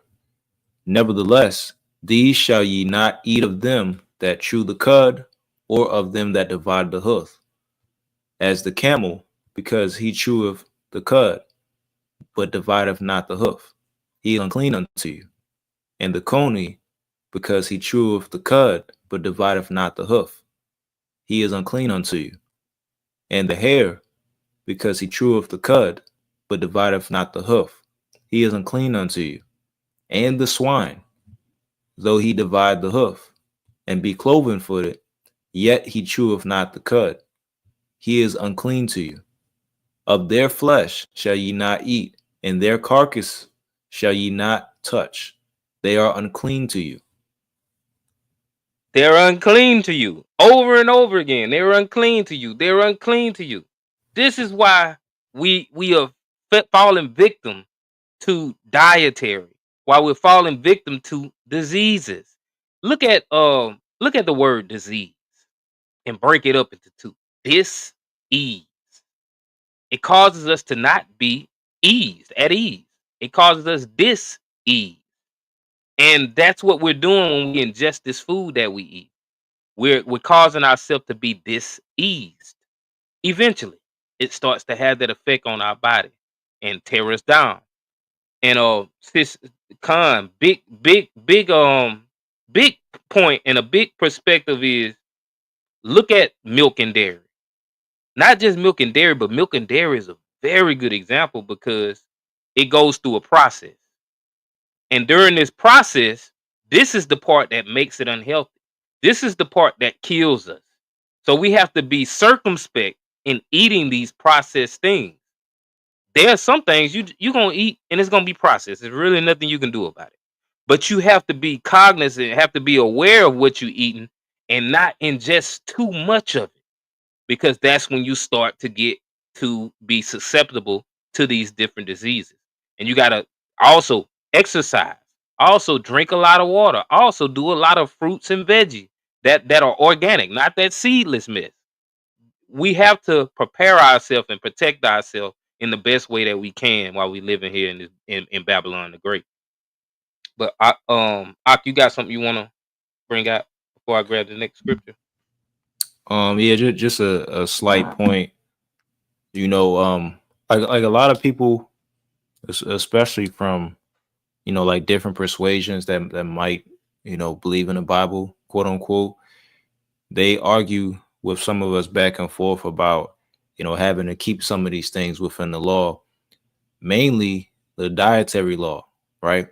And something that some of us may harp on is, you know, is the fact that this stuff is is actually, you know, better for you, right? And avoiding a lot of these things that are outlawed and forbidden from eating, it actually will help you live a little bit longer.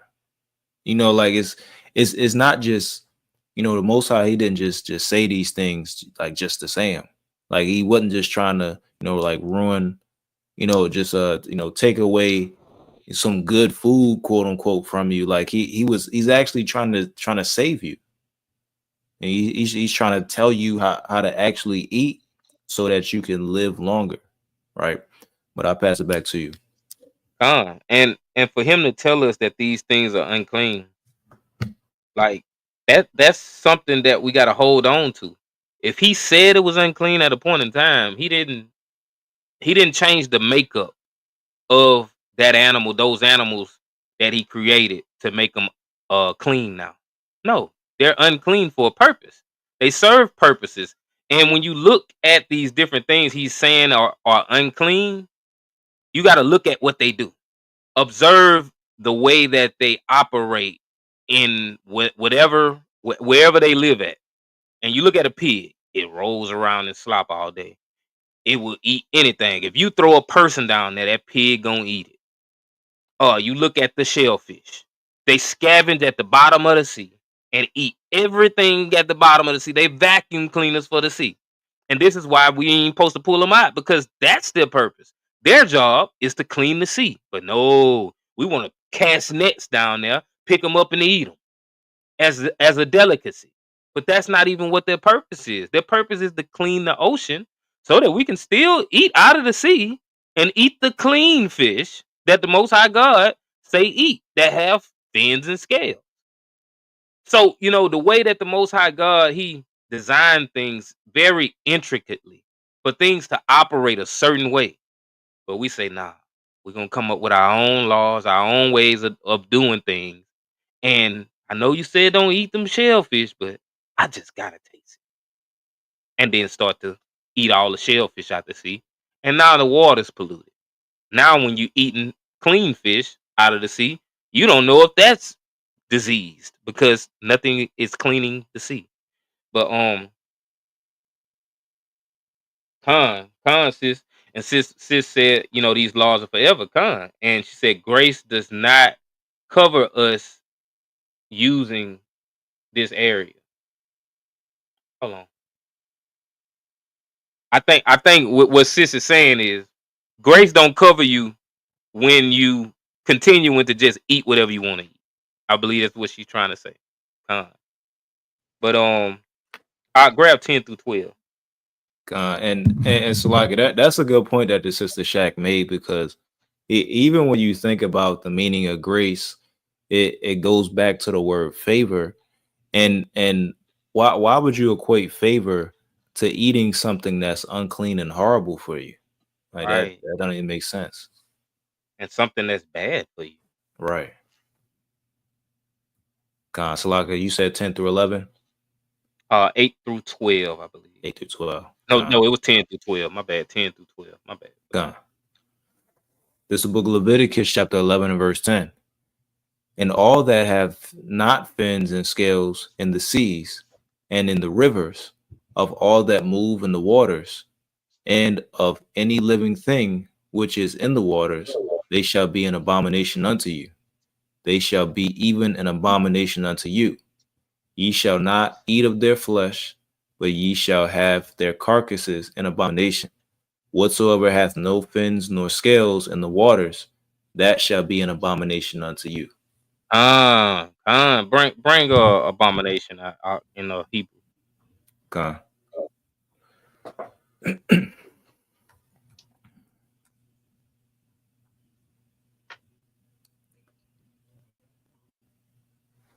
So this is H8263 shakets, which is a masculine noun, and outline of biblical usage is detestable thing or idol, an unclean thing, an abomination, detestation.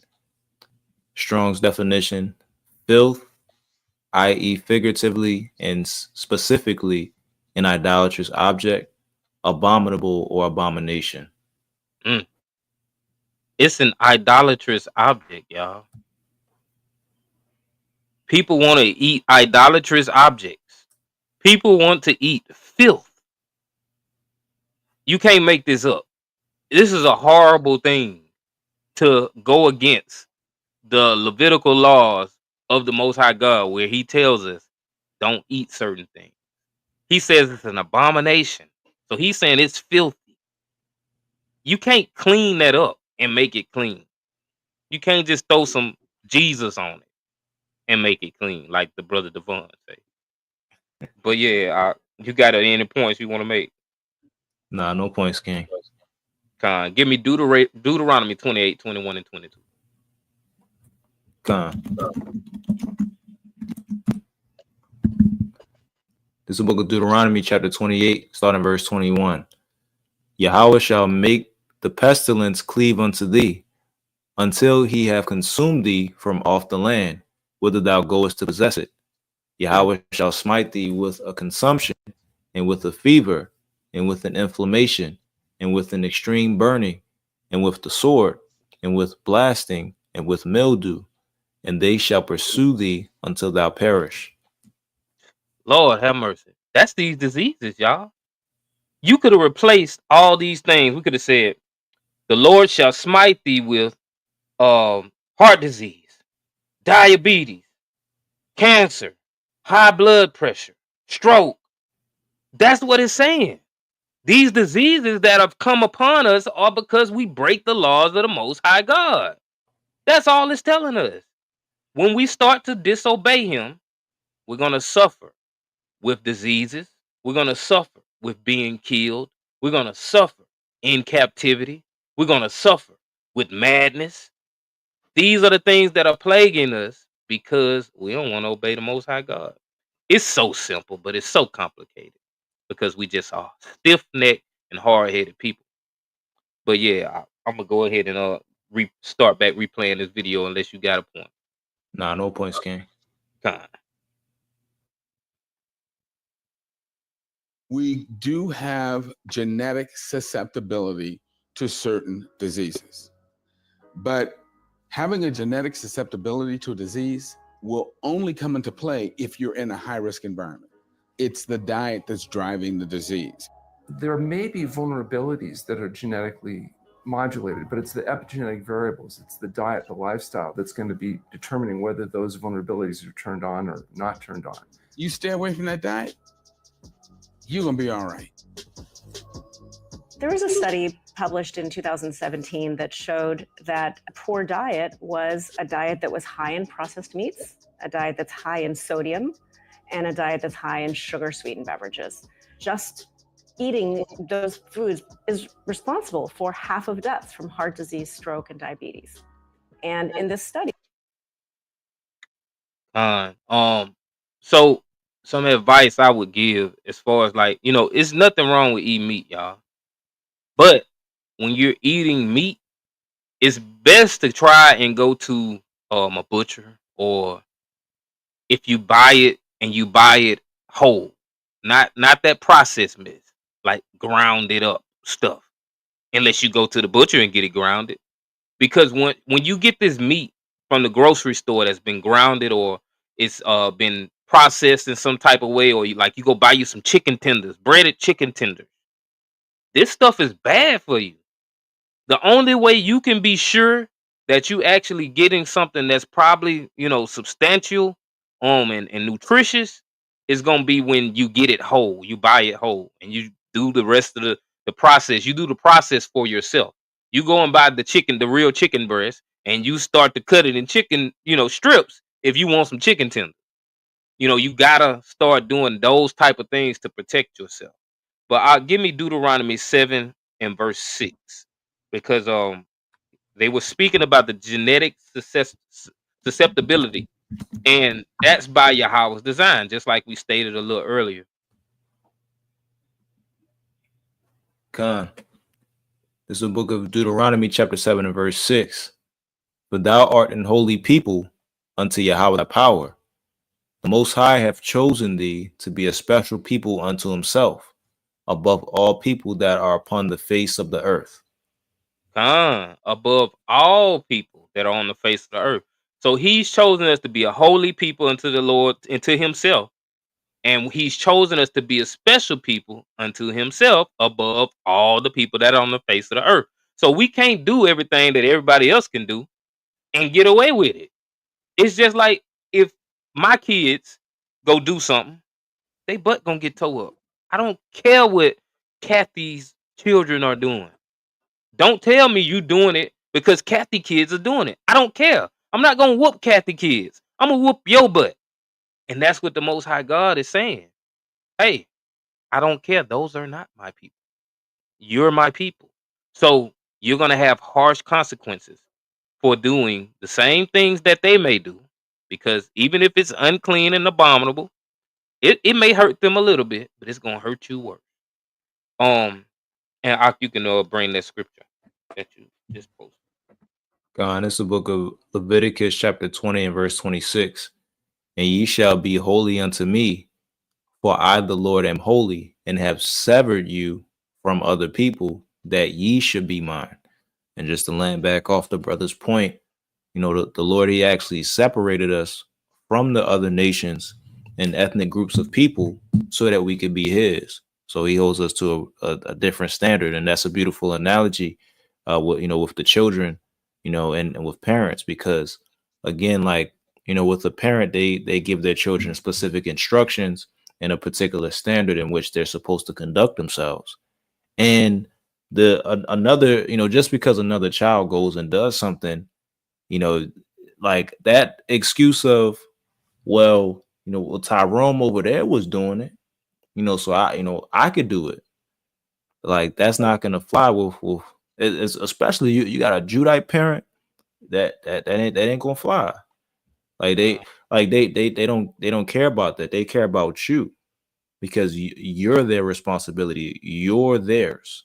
And so it's the same way with us and the Most High. But I pass it back to you, King. The water for adding. And yeah, just it's simple. This is why the statistics are like they are when it comes to these diseases. When it comes to us killing each other, or us getting killed in the streets, or us going to the prison. It's because we're the Most High God's favorite. He's chosen us, and because we're being rebellious, he's spanking our butt. And he gonna keep on spanking our butt until we get it right. But let's get back to this video.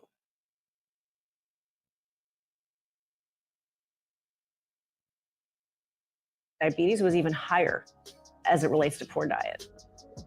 Johns Hopkins compared two different communities in Baltimore. One community was an affluent white community and the other one was a low-income Black community. What they found was that there was a 20-year life expectancy difference. The main thing that they were able to pinpoint was that there was a huge difference in what they were eating. When you're in an impoverished neighborhood, you don't have a Whole Foods next to you, but you'll definitely have a KFC. You'll definitely have a Wendy's. You'll definitely have a McDonald's. You'll definitely have a Burger King. You know what I mean? All the fast food chains, they put them in neighborhoods that are more prone to being affected by the things that they're putting in them. And it's on purpose. It's by design. It is not accidental that this is what's in the hood and this is what's over there. I came from a poor neighborhood. Fried chicken, McDonald's, Burger King, pizza. It was Pop-Tarts and macaroni and cheese, Philly cheesesteaks. Nothing but canned foods, boxed foods, processed foods galore. It was always a candy bar, Twinkies, or a cupcake, or something processed. We ate to survive. So trying to eat a healthy diet in a world designed to make you fat, sick, and miserable is a difficult process. It's even more difficult if it's physically difficult to even get access to health-promoting food. So if you happen to live in a neighborhood where there's not access to whole natural foods easily available, it's going to be even more difficult, more roadblocks. On all of these corners, all it is fast food restaurants. Tell me the last time you seen like a Whole Foods or fresh fruit and stuff like that over in the hood. It's like systemic. Food deserts describe basically a number of grocery stores within a community and how far they are. Food deserts, represented in red, show neighborhoods without grocery stores within a half mile. When overlaid with the neighborhood's predominant race, it's clear to see that food deserts disproportionately affect African Americans and communities of color. Even when adjusted for income, Black and brown communities have less access to healthy foods than their equally impoverished white counterparts. Only about 8% of African Americans even live in communities that have a grocery store in them. In the food deserts, you only have the opportunity to eat what's in the desert. Everything in the hood is how much? $1.99. You get two for $1. So your mother, who doesn't have much, gives you $5. You gonna try to make that stretch. It's easy to make a stretch because you can get 10-piece nuggets for $1. Unhealthy foods, fast foods. You go to the corner store, you get a sandwich with lunch meat. We all know lunch meat's not good for you. There's no reason for us to even be eating that. Then you could go to the corner store and you could get you like a 75-cent juice. It's not even juice. It's like colored liquid. But it's cheaper and it's accessible and it's what people grow up on. So I eat what my parents eat. And they take me to eat at places that they go to eat. And they take me to eat at places that are convenient and cheap. So you grow up and it becomes a generational thing. My mom bought McDonald's for me, or my mom prepared fried foods and processed foods every day for dinner. So that's what I do for my children. Well, most kids in low income, they face not having any food. It is easier to obtain food that is hazardous than it is to obtain food that is nurturing. The trip is we keep calling it food, and it's not food. They don't have food. Death is cheap. You can get $5 Kentucky Fried Chicken, $5 Burger King, $5 Taco Bell. Everything is garbage and cheap. People living in poverty are trying to survive. Ain't nobody got no gas money. We going all across town if we got a car. So it's gonna have to be something right around here. What's available and what's the cheapest? You know, that's pretty much how we making those decisions in the hood. Economics also dictates which type of stores will be available. I lived in a poor neighborhood, I lived in a middle-class neighborhood, and I lived in a wealthy neighborhood. It's a big difference between the food that's just there in the markets you go to. It's a big difference in the quality of food. If you go to more affluent neighborhoods, white neighborhoods, you'll see competition amongst healthy food stores. All right. Whereas in black neighborhoods, you see competitions amongst convenience stores. You go to Beverly Hills, you ain't seeing no Popeyes, bro. You ain't seeing no check cashing store. Yeah, it's fast food, liquor store, bail bonds. And gun shops. And gun shops. Yeah. Man, if that ain't by design, and I know anybody and everybody, no matter where you live, you can relate to this. If you know there's a certain area where all you see is these little convenience stores, you know, you see liquor store, you definitely gonna see a church, a gun shop. You in the hood. You don't really see no grocery store. You in the hood. This where your people at. This where you can find them at. If you new to this city and you a tourist and you trying to see where my people at, you start to ride, and most of the time you can find a MLK, a Martin Luther King Jr. Avenue, and around Martin Luther King Jr. Avenue is definitely gonna be the hood. That may not be the only hood in that city, but it's definitely gonna be one of the worst hoods in that city. It's by design. Why would they put that Martin Luther King Jr. Avenue right there in the middle of the hood where it's bad at, where you may see street walkers and stragglers and stuff? Because that's how they look at us. Downtrodden. That's where we're meant to be. They don't want us to go into their neighborhoods and live there. And they actually gentrify certain areas where we have been before. They'll gentrify. They get rid of these projects. They tear them down. They build more houses, and they build them and don't want us to live there. They want the other people to live there based off location. But give me Deuteronomy 28, 23, and 24.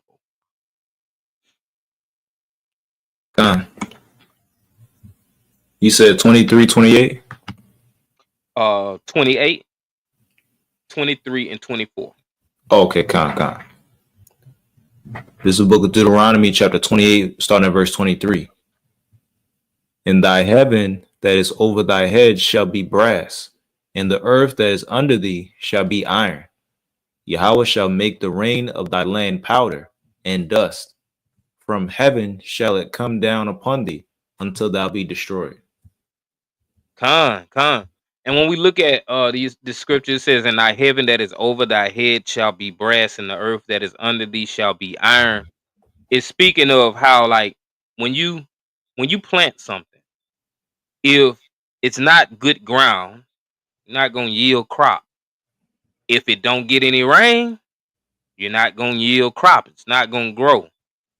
It says the Lord shall make the rain of the land powder and dust. From heaven shall it come down upon thee until thou be destroyed. This is speaking of the food that we eat, that we're not able to receive those goodly crops in order to make us be able to feed on nutritional things. And this is all because of our disobedience.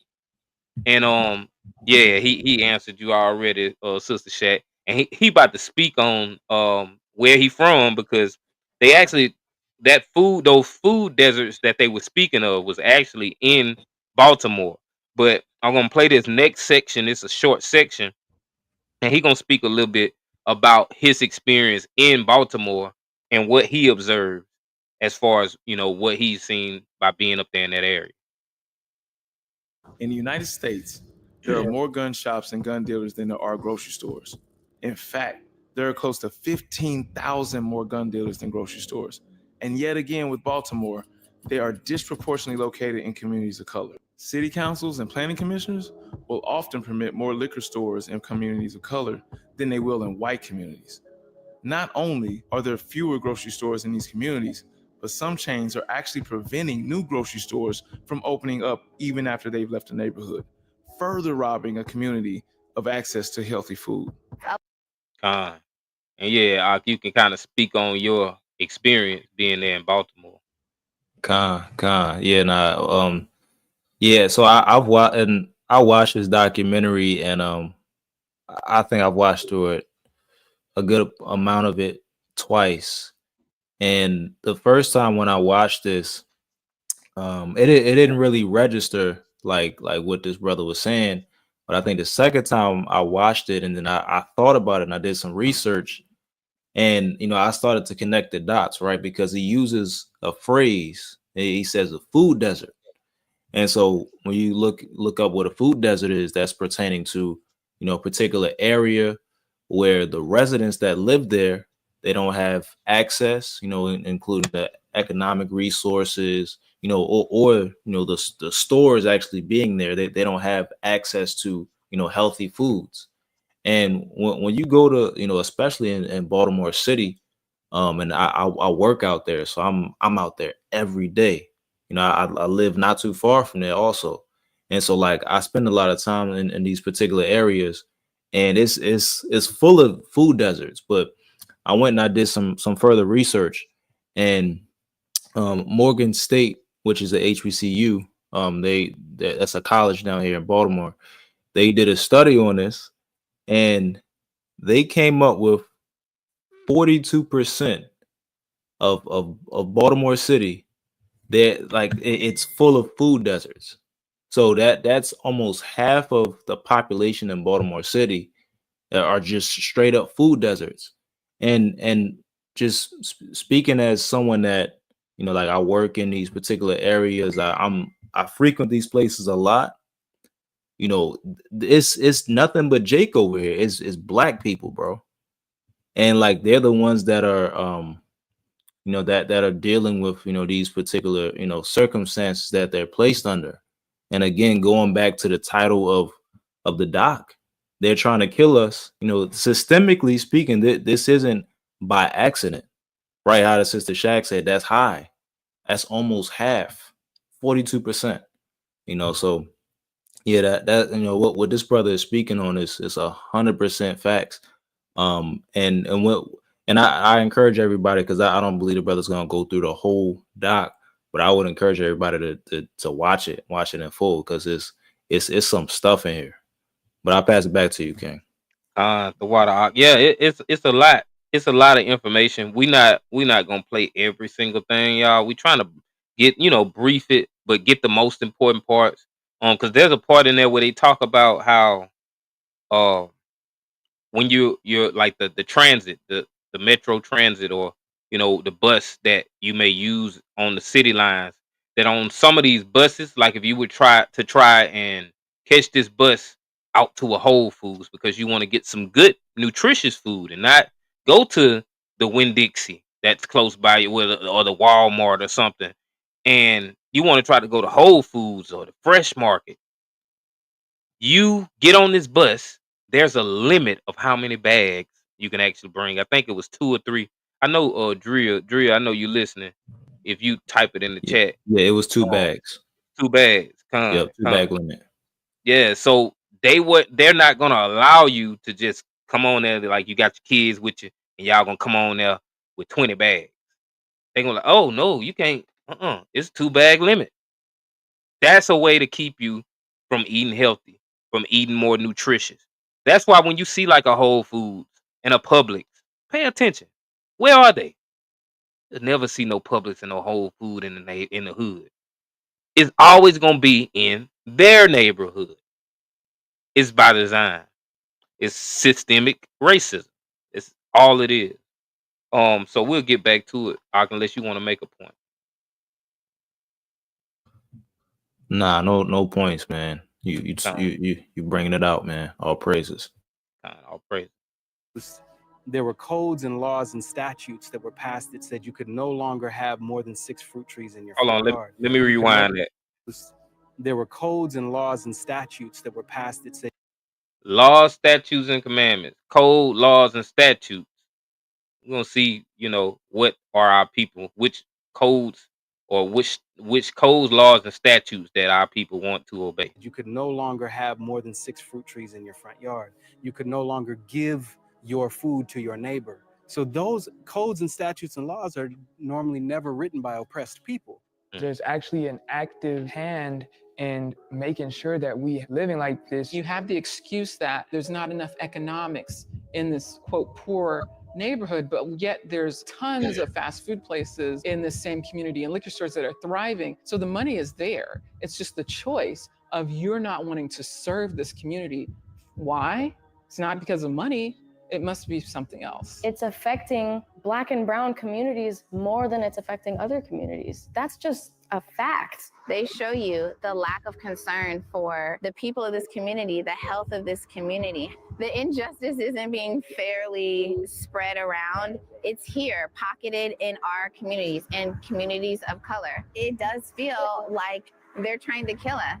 It feels as though we're trying to be rubbed out. They keep food deserts in low-income areas. The government has all the power to change everything. Not going to do it. If I can control the food and the water, I can control you. I think access to healthy food is definitely a civil rights issue and a financial issue, a depopulation issue, and just a wicked issue in general, my brother. See, these people know what's going on, y'all. It's right here in our face. And it's no coincidence that we're able to link everything they saying to the Bible, to the commandments of the Most High. That's why it kills me when people say the Bible is a white man's book. No, the white man's book is these code, laws, and statutes that he has created in the government that we have to abide by, or he's going to imprison us. We can't go and plant 6 fruit trees in our front yard. If we do, we going to jail. But the law, statutes, and commandments that the Most High has given us, they're to protect us. Ain't no white man write that and tell us, hey, don't eat pork, don't eat shellfish, it's gonna kill you. He would never do that. We see what the white man's plight is. It's to destroy us. He wants us to eat bad. He wants us to kill each other. He wants us to be influenced by entertainers. And so this is what we're presented with. These are the options we have. The worst options in the world. Even when it comes to going to your grocery store or to the convenience store. But if you want to make a point, you can. Nah, no points, King. All right. Give me Deuteronomy 28, 47 and 48. Con. This is the book of Deuteronomy, chapter 28, starting at verse 47. Because thou servest not the Lord thy God with joyfulness and with gladness of heart for the abundance of all things, therefore shalt thou serve thine enemies, which Yahweh shall send against thee, in hunger and in thirst, and in nakedness, and in want of all things. And he shall put a yoke of iron upon thy neck, until he have destroyed thee. Con. So a part of our punishment is we have to go to them for everything. And this is what they want us to depend on them to provide everything for us. Why? so that they can tarnish it, they can taint it, so that they can make us sick by the things that they're allowing us to have and the things that they're giving us. I'm gonna go ahead and get back to it, unless you want to make a point. Nah, no points, King.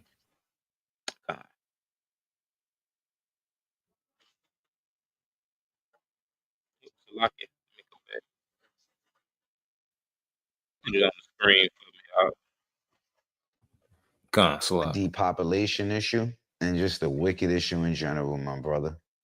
While food deserts in urban African American communities are terrible, they pale in comparison to what indigenous Americans face. The Navajo Nation, an area the size of West Virginia, has barely a dozen grocery stores for the entire population.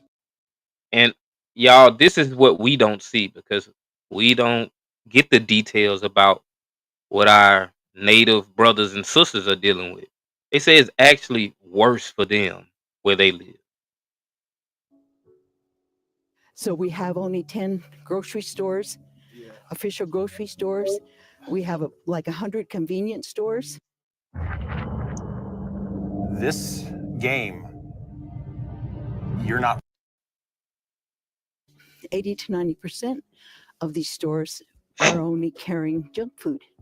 The three top killers of Navajo, they're all food and health related. The latest statistics said that 30% of our population have type 2 diabetes. And they're telling me now it's reaching up to 35%.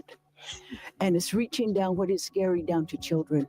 Because I've had so many relatives that have had cancer and diabetes and sitting in dialysis centers. It just broke my heart. I went to see my auntie, and the room had like 50 Navajo elders sitting in wheelchairs with amputated limbs. It was so sad. Historically, indigenous communities around the world are generally healthy places. In the 50s and 60s, it was thought that Dene folks didn't have diabetes because everyone was basically, healthy, and they were eating foods that were grown locally. And it was fascinating in the 90s, the KFC franchise with the highest per capita sales were highest here on the reservation. The deep root problem is the food situation.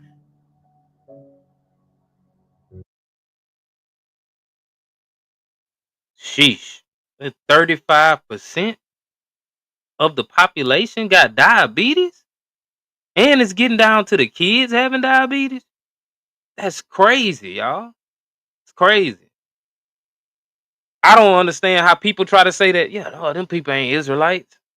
They dealing with the same thing, and what they showed from the statistics is even worse for them. They got these same food deserts that we got.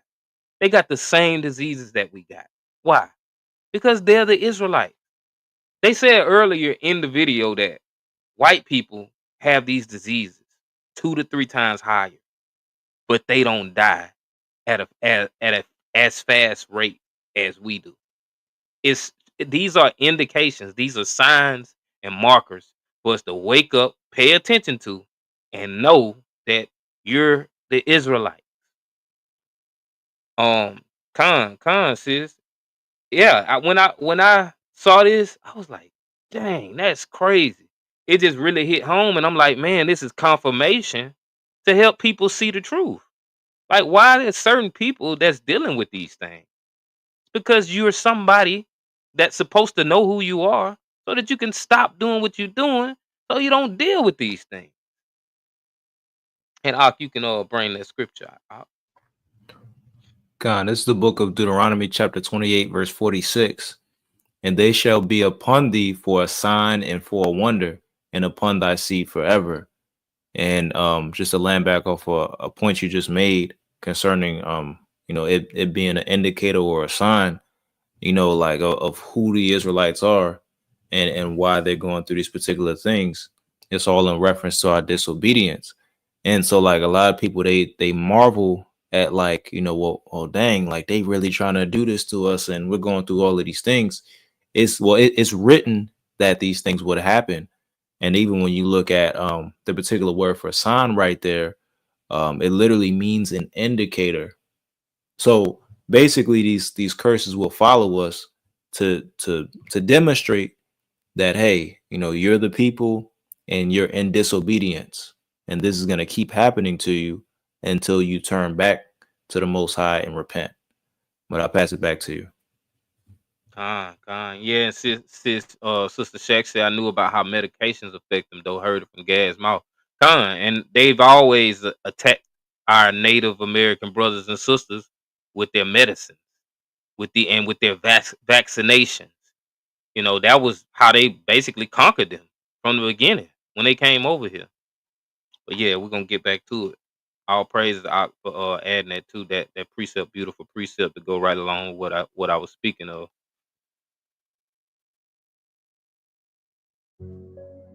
One of the primary means that the government has used to control minority populations is to place them in positions of food insecurity. Because if you can control a person's or population's access to food, you can control the person.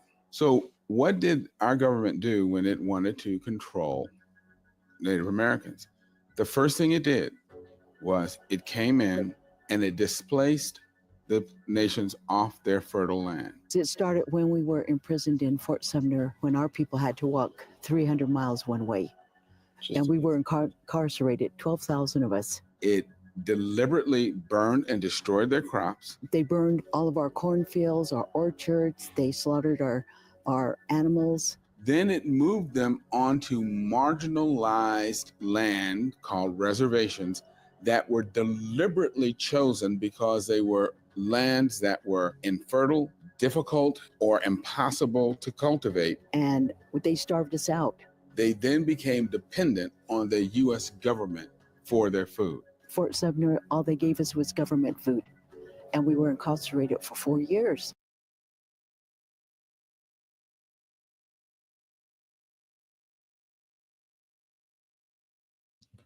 Hey, you on mute, King.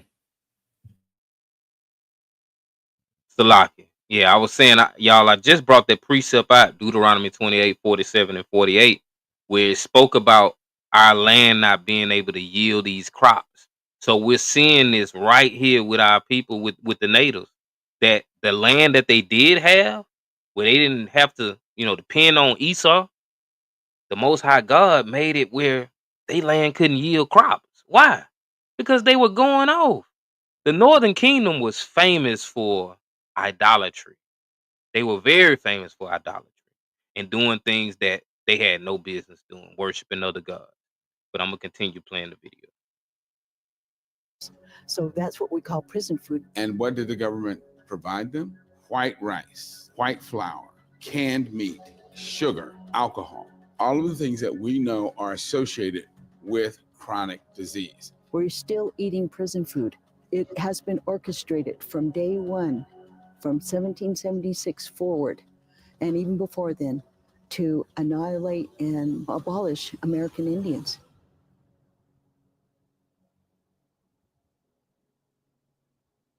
What happened with African Americans? With us, we were literally dragged out of our traditional culture in West Africa and locked onto slave labor camps that were referred to in a very genteel fashion as plantations. They were slave labor camps. And these people were imprisoned on these slave labor camps where it literally worked to death. 80% of Americans don't understand what it meant to be a slave. They think, because of the way it's taught, that it just means that someone had ownership over you. It was degradation. It was emasculation. It was humiliation. They would despiritualize you. The same person had to feed you. Now let's think. What was the food? They were fed the garbage of those camps. So they were fed the entrails, the feet, the ears of the animals. Pig ears, pig skin, pig feet. The only reason you even eat that is because that was what was thrown out by master. They would say the master ate high from the hog. That's why we ate pig's feet and pig's intestines, which were riddled with bacteria and disease and feces and all types of stuff. This is what they gave us. So the plantation diet would consist of some chitlins and some type of pork and maybe some cornbread and stuff that you may consider soul food now. You had to use what was left, and that was passed on. And we even started naming our food like soul food, you know. Then it became just way of loving and showing love to our family, because there wasn't a lot of happiness in different ways, but we could show happiness through food. And so it became more comfort food. The psychological effects of colonization, layers and layers deep. Dr. Joy DeGroot talks about just the post-traumatic slave syndrome. And a lot of things that have been passed down as culture really was trauma and survival tactics. So now, as opposed to you or your great-great-grandfather, grandmother getting the scraps and making the best as they can with things, you make it a delicacy. Tradition has become very unhealthy and deadly for the Black community because of what, number one, we have access to, but what has become a tradition from slavery and the things that we pour into our body is awful and detrimental. Tradition is a powerful and sometimes tragic thing. When you go to Alabama and you see a good old boy and he's got his Southern flag up, that's his tradition. That's his family. That's in his blood. But his tradition is dangerous. His tradition is divisive. His tradition is bad for him and the people that's around him. His tradition is unhealthy. And that's what it comes down to at the end of the day. Like, these traditions that we hold on to are unhealthy. Why would you love something that hates you? You fighting against your own interests. So Black people are trying to preserve some of their culture by eating soul food. But what they don't realize, soul food is from slavery. That's the only culture we got, slavery. This is not the way West Africans traditionally ate. This is what we were force-fed when we were enslaved. What was great in the past that came from this tradition? What was so wonderful? And identify what those things are and keep those things and identify those things as a tradition. So if you're thinking, oh, it's family dinner on Sunday, right? Well, what you really loved was being with your family on Sunday and sharing a meal. It wasn't the pig's feet, That's not what it is. That's not the fried chicken that's bringing the family together. The family is coming together and cooking. It's an act, the act of service between people, the camaraderie, the catching up, the talking. Those things don't need unhealthy habits to exist and be the tradition. It's sad that this recipe that you grew up with is the reason that a lot of your older relatives are in the state that they're in. You eat how your mama eat. You got the same diseases your daddy had. We prayed over that nasty stuff. God bless this slavery food that we won't stop eating. We no longer have to do this. Sad fact is that as African Americans, we are carrying the last vestiges of slavery on our plates. It's not soul food, it's plantation food. This is not our traditional heritage. This is not the way West Africans traditionally ate. West Africans had agrarian-based communities where they grew their own crops, had diets that were built around whole foods, whole grains, vegetables, no dairy, very little animal food. A lot of what we ate were plant-based. And if we ate other beings, it wasn't all the time, every day, all day long, extra, extra, extra. It was what we needed, and that was it. A study. Yeah,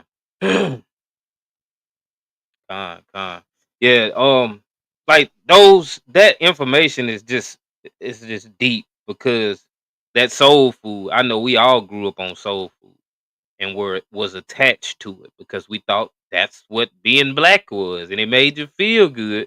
But just like the brother said, it wasn't the food, it was just the connection with family while you were sitting down to eat food, or when you was keeping these holidays that we shouldn't be doing. It was just the whole point of gathering together. And then this system, what the system does is, you go to work, here comes a holiday, oh, the whole family gets to get off around the same time. So it just makes it where you're forced into keeping these holidays because you don't know any better to just abstain from keeping these holidays. Um, but give me. Well, I'm gonna let you. I seen what you just put. He said, "Now Judah eating pig snout stew." Shaking my head. I ain't never seen that. Somebody eating that mess now. Yeah, no, I don't know about the stew part, but yeah, no, they definitely eating that pig snout. You know what I'm hell saying? me. They'll stew anything, man. It's crazy. Nah, I know. I grew up. My daddy, he used to love cooking pig ears, Good and night. we used to eat it, and I ain't like it. I'm like, you be eating the cartilage, like it's hard. It ain't good. I ain't like it. Then my mama used to eat the pig feet, and I'm like, I can't never eat no pig feet. Then they come in the jar with the vinegar and stuff in it, and it's this big pink foot. Like, no, man, no. But now sister Aria said soul food is gross. I will only eat the mac and cheese. Hey, sis from up there by you, ain't it? Nah, she up north, man. Way up Yeah, north. that's what I'm saying. She got to be from up north. Okay. In the south, we ate all of it because this is what you grew up on. And see, when you had grandmamas that knew how to really cook, they had it tasting like heaven. So nobody couldn't tell you nothing. Slaw and chitlins. She said you live down south for a year. They talk about slaw and chitlins all year. Love the chitlins. Love anything that we weren't supposed to eat. Like them chitlins, our mothers and grandmothers would stay in the kitchen for hours, cleaning them up, just cleaning the mess out of them. And you were so happy when they cooked them, and it was so good, but it was so bad. But that's how you grow up. That's definitely a big thing in the South. Eating a lot of stuff we just didn't have no business eating. Look at my wife. She ain't lying. She used to eat whole pig. See, drill from like a country part down there in Mobile was like in the woods for real. And they used to catch all type of stuff, kill it and eat it for real. But that's how you grow up, and you don't think there's nothing wrong with it because we're not being taught that the Most High said, "Hey, don't eat this, don't eat that. It's an abomination." So yeah, that's the consequences. Give me Deuteronomy 28, 23, and 24. Gun.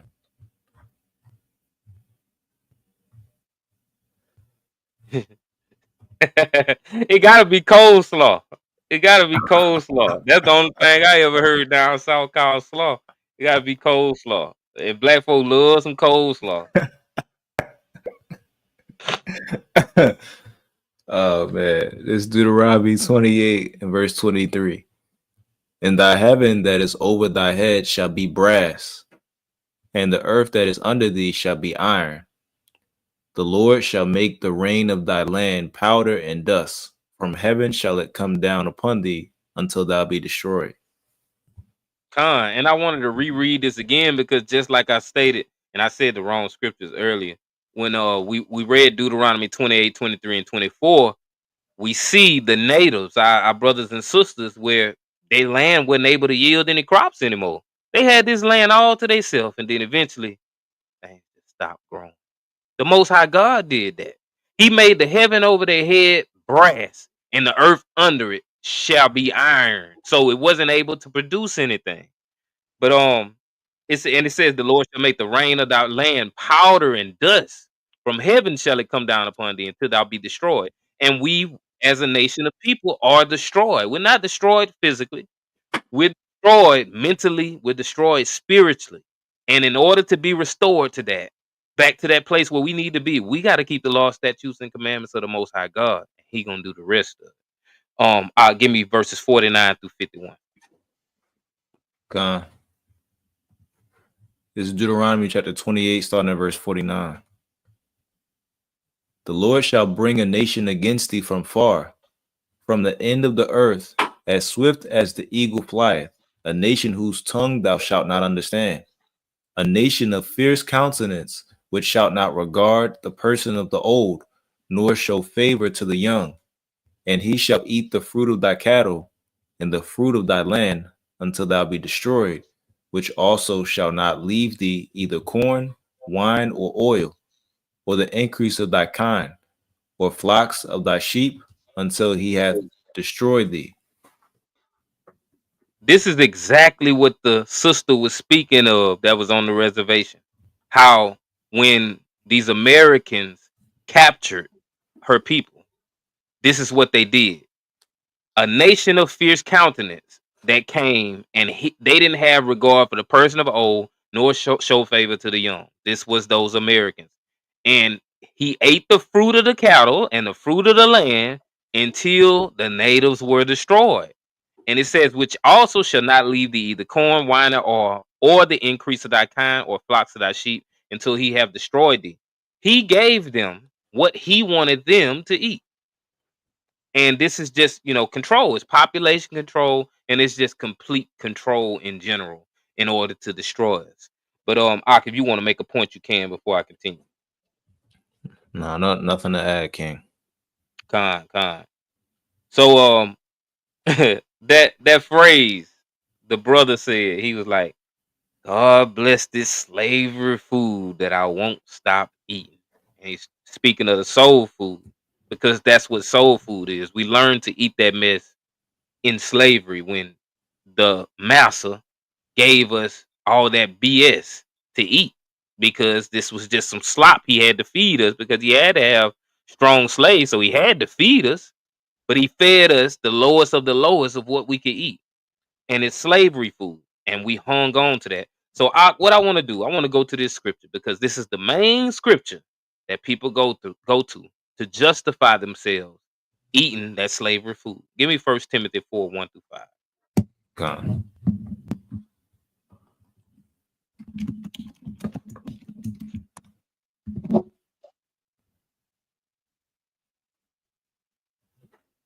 And then I had to laugh at his comment.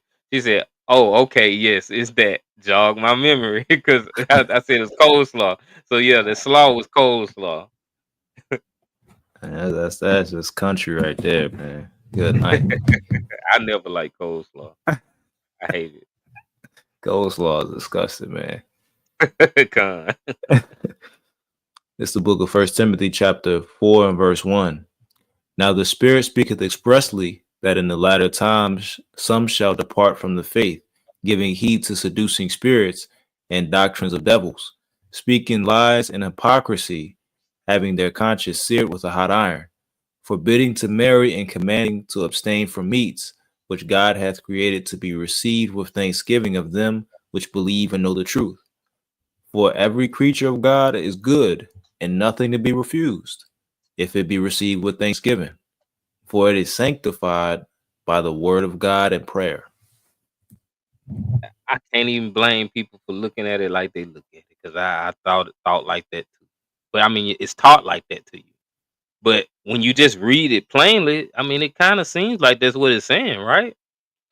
But we have to look at it for what it's actually saying. And it says, the Spirit speaketh expressly that in the latter time some shall depart from the faith, giving heed to seducing spirits and doctrines of devils, speaking lies and hypocrisy, having their conscience seared with a hot iron, and forbidding to marry and commanding to abstain from meats, which God have created to be received with thanksgiving of them which believe and know the truth. And they say, that's y'all Israelites. Y'all, this who is talking about, is talking about y'all. Because what they're saying is that we're commanding people to abstain from meats that God has created to be received with thanksgiving of them which believe and know the truth. We just got through reading the reasons that the Most High God created things. And we read that certain things, he said they were unclean. If he created it and said it's unclean, how can we be commanding somebody to abstain from a meat that God created to be received with thanksgiving? No, he said the opposite. Don't receive this with thanksgiving. Don't receive it with thanksgiving. And the next verse says, for it is sanctified by the word of God and prayer. Hold on. If something's abominable, can it be sanctified also? No. When we went into that word for abominable, it was relating to idol worship, idolatry. So there's no way the Most High God gonna say, yep, it used to be a part of idolatry, but now it's good. You can eat it all you want. Nobody can make something clean that's unclean. That's no way possible in the world that can happen. So yeah, that's how they try to use that, because they try to look at it from that perspective that everything that God created is okay to be received with thanksgiving. And the crazy thing is they just omit the first part of verse 3, forbidding to marry. Israelites don't forbid nobody to marry. We encourage marriage. And we go against fornication and adultery, and we command our people to marry, to actually stick to the person that you think you gonna just lay with and go run to the next person. So, when they get to verse 4, it says, for every creature of God is good, and nothing to be refused if it be received with thanksgiving. They say, see, it says every creature of God is good and nothing to be refused if we receive it with thanksgiving. All we got to do is pray over that pork. That pulled pork sandwich is good as long as I pray over it. That's not what it's saying. The common consensus at that time would be, everyone would be in the mind frame of, okay, we follow Torah. We follow the laws of God to teach us what we should eat. So there's no consensus at that point in time when they read this that, oh, everything, we can eat everything. Nah, y'all know better than that. You know certain things are abominable. You know certain things are just unclean. So that wouldn't be the the thought process of those people at that point in time. Ak, if you want to add something, you can. Kind of excellent wisdom, and just to land back, just even dealing with the historical context, Paul is not having a conversation about eating pork and like unclean foods that are codified in Leviticus 11. That's not even his conversation, but he's addressing something very specific, because he starts in verse 1 dealing with the doctrines of devils and things like that, and then he jumps all the way down to verse 3, and how the brother mentioned, he harps on forbidding to marry and commanding to abstain from meats. It don't say certain meats, it says from meats in general. So this is very important, to help hone in on who's being addressed, and contextually, or just dealing with the history that's here and the context. Paul would have been referencing different Jewish sects like the Essenes, and also the break off would be like the Ebionites. But like the Essenes during this particular time, they held to a doctrine, of one as like a monk, so they didn't welcome people getting married. They actually were vegetarians. When you read their literature, you can read a lot of their literature in like the Qumran cave findings, like 1Q and 4Q and things like that. Like you'll literally read their ordinances and their understandings and judgments on these particular matters. So when we get all the way down to verse 4, when it says, for every creature of God is good, now you got to just have some common sense. That word every, I'm pretty sure it's going to be pas, right? Yep, it's the word pas, which means every or all. So like if someone wants to be literal, you got to say, okay, well, I mean, humans are creatures as well. Like Mark 16 literally says, go preach the gospel to every creature. So, and then the person going to be like, well, no, hold on, brother. It's not talking about that. And then, and then you got to say, well, hold on. You said every, so it's either literal or it's speaking to a particular whole or a certain whole. Because like words like all and every, they either are literal or they're speaking about a certain whole. And right here, this is obviously, this has a context to it.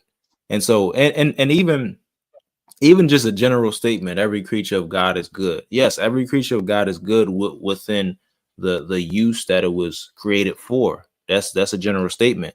But right here, Paul is speaking about things that were, and he even continues it in the second clause, and nothing to be refused if it be received with thanksgiving. Verse 5, for it is sanctified by the word of God and prayer. You don't see that even in Paul's day, he wouldn't be teaching people, hey, pig ears and shrimp is sanctified by the word of God and prayer. Paul wouldn't be teaching that. He would be speaking about lawful foods. And that wasn't even his polemic. No one was coming to Paul and trying to tell people, hey, you could eat pork. But people were trying to go and tell people, hey, you got to be vegetarian. And like and last point, right? I had put description in the comments, Lamentations 4:5, because like a lot of our people did, like in the documentary, it's been bringing it out like beautifully. This stuff is horrible for you. And our people, we look at these things as delicacies. Like this is Lamentations 4 and 5 in the GNT. It says, people who once ate the finest foods die starving in the streets. Those raised in luxury are pawing through garbage for food. And when you read this in different translations, it helps elucidate the fact that, we're partaking, or excuse me, we're exalting things that are, that are actually garbage or like dung hills, right? Or, it's really, poop, right? Like we're exalting those things that aren't, good at all. And, we came from a very rich history. Like we were given a beautiful heritage. We read in Leviticus 11, the Most High laid it out clean, what's unclean and what's clean. And we decide to reject that and say, well, no, brother, I want to eat everything under the sun. Like it's crazy, but I'll pass it back to you, King. Khan, the water. Good point. So something that's real prevalent also that the guy was speaking of, I think he's like a doctor or something. He was speaking of how that the diet of West Africans was completely different than what we eat now. It was a lot of grains, a lot of fruits and vegetables, a lot of whole foods. So one thing that's very important that we need to remember is we don't have to eat meat all the time with every meal. We don't, to get the nutrients that we need.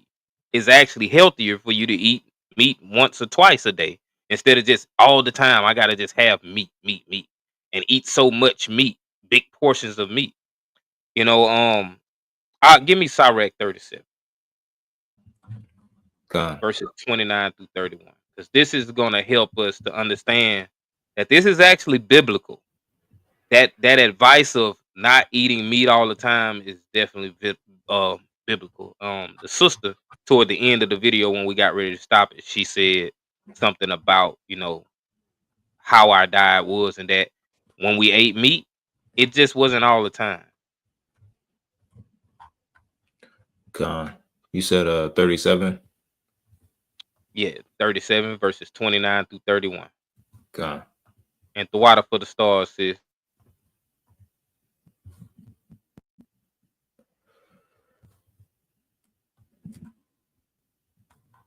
God, this is a book of Sirach chapter 37, and this is verse 29.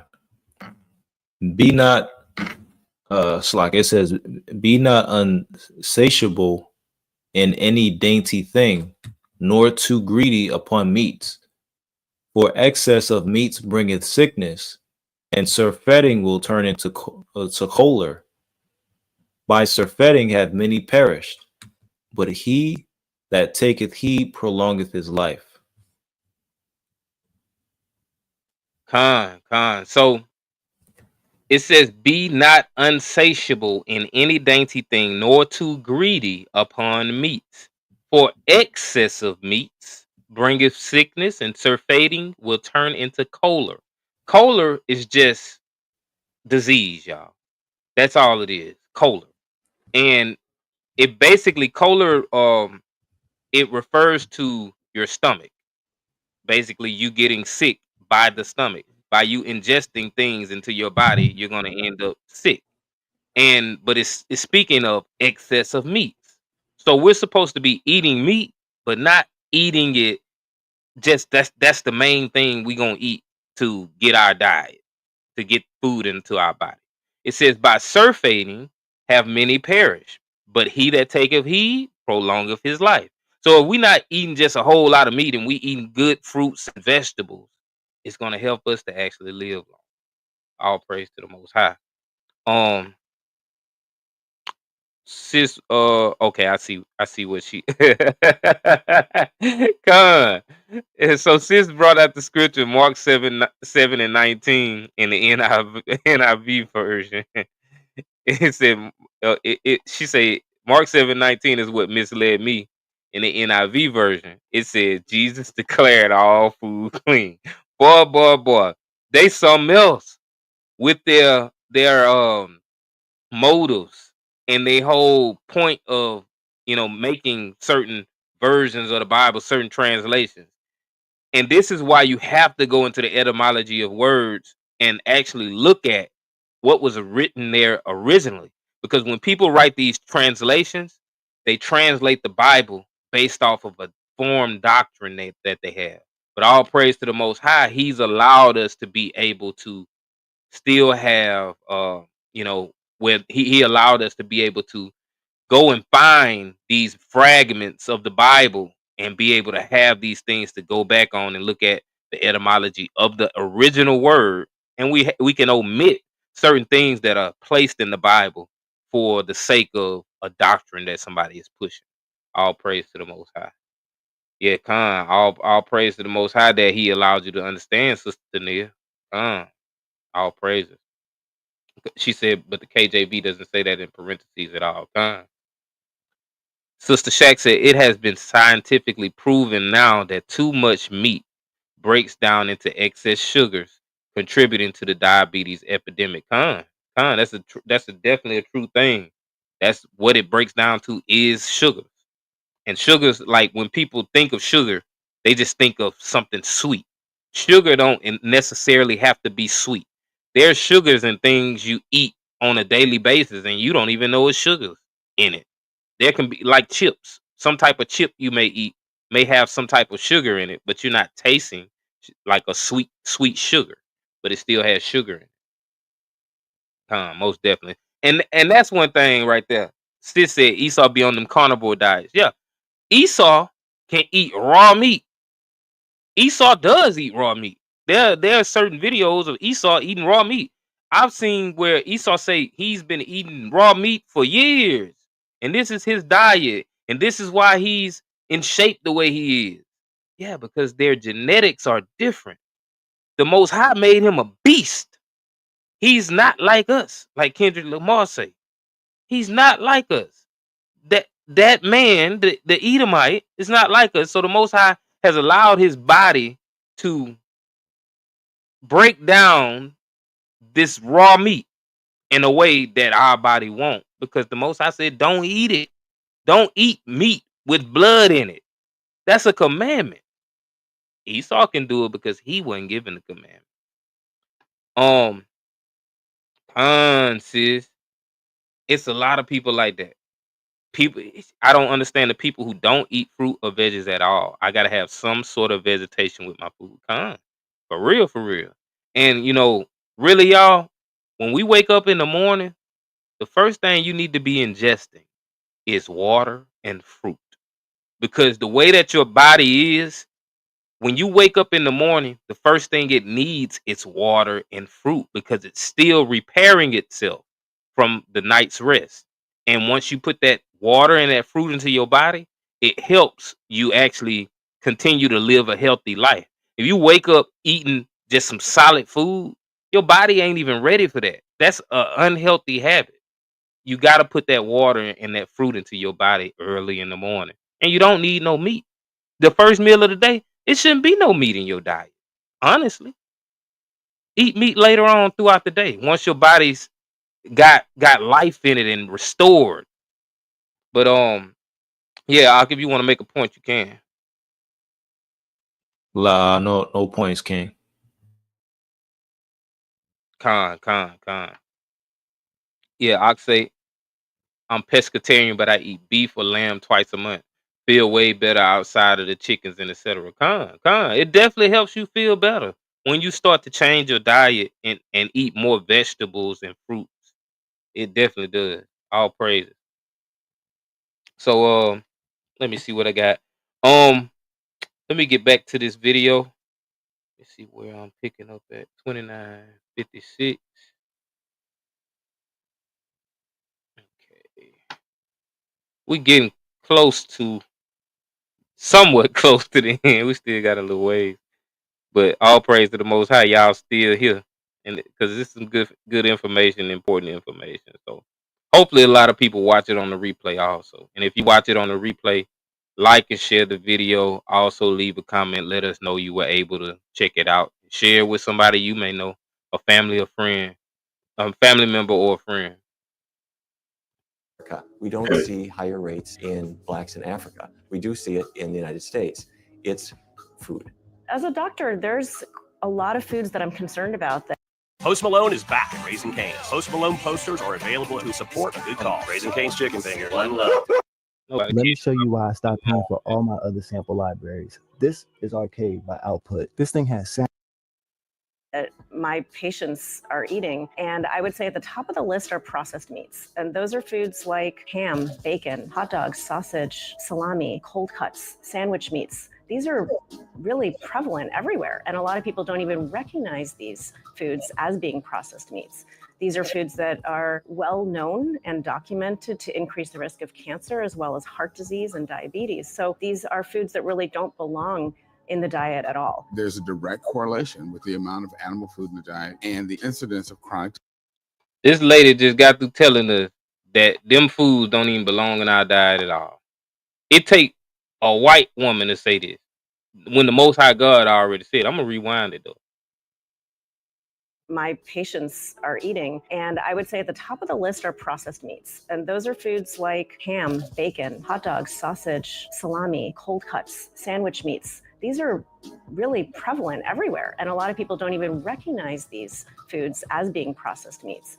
These are foods that are well known and documented to increase the risk of cancer as well as heart disease and diabetes. So these are foods that really don't belong in the diet at all. There's a direct correlation with the amount of animal food in the diet and the incidence of chronic diseases such as heart disease, cancer, stroke, high blood pressure, autoimmune problems, so forth. There's so many studies that show that a high animal diet increases your risk for cancer. Are they still selling hot dogs? According to the World Health Organization, looking at over 800 studies found a direct link between processed meat and cancer. It's a group 1 carcinogen, the same group as tobacco and alcohol, definitively causing cancer in humans. According to the report, 1 hot dog a day increases your risk of developing colorectal cancer by 18%. Eating 2 servings of processed meat a day, like bacon for breakfast or cold cuts for lunch, has a similar impact on risk of colorectal cancer as smoking. And yet these foods are served every single day in public schools, hospitals, prisons, and government facilities. If you were to take the lunch tray from a public school, a hospital, and prison and mix them up like a 3-cup shuffle, you wouldn't be able to tell which is which. You know it's bad, but you gonna feed it to your child. Like, that's a baby. You love the hell out that baby. You feeding that baby something that could possibly kill him. It could kill him now. It's kids with cancer. That stuff deep as a mug. We know that red meat, beef, is related to cancer of the colon, cancer of the stomach. Smoked fish is related to cancer of the stomach. And some people say, oh, chicken is good. Chicken is better. Then chicken is just as bad. It clogs it just as bad, if not worse. People think of chicken as a health food because it's promoted as being healthier than foods that are really, really bad for you. For men with prostate cancer, eating a lot of chicken increases the risk of the disease progressing 400%. Chicken is the #1 source of sodium in adult American diets, directly linked to high blood pressure. It's also the #1 source of dietary cholesterol. Women who eat lots of chicken also have higher rates of UTIs because chicken meat is so laden with bacteria. According to a 2012 FDA study, 95% of chicken breasts sampled were contaminated with fecal bacteria. big problem is that people are getting 93% of their calories either from animal foods, meat, fish, fowl, eggs, and dairy products, or pleasure trap chemicals that are added to food, things like oil, salt, and sugar, to stimulate the dopamine cascade of our brain and lead us to overeating. Sugar and salt. God. So yeah, there's all these different processed meats, man. They really are killing us. They're killing us. Even if it's not pork and shellfish, even the beef, even the chicken. This processed food, this process is going through is very unhealthy. Um, you know, with uh with the right preparation, things can be healthier for you that aren't against the dietary law. But I mean, if you ain't got the means and the mode to do it, you can't do nothing about it. You still got to go to Esau and go buy this stuff from the supermarket. Um, Ock makes a good point too. He said juicing is great as well. It's very, very great. Um, yeah, but that's a reminder, baby. I want you to do them juices again that you did a couple weeks ago. She did some cucumber, green apple, ginger.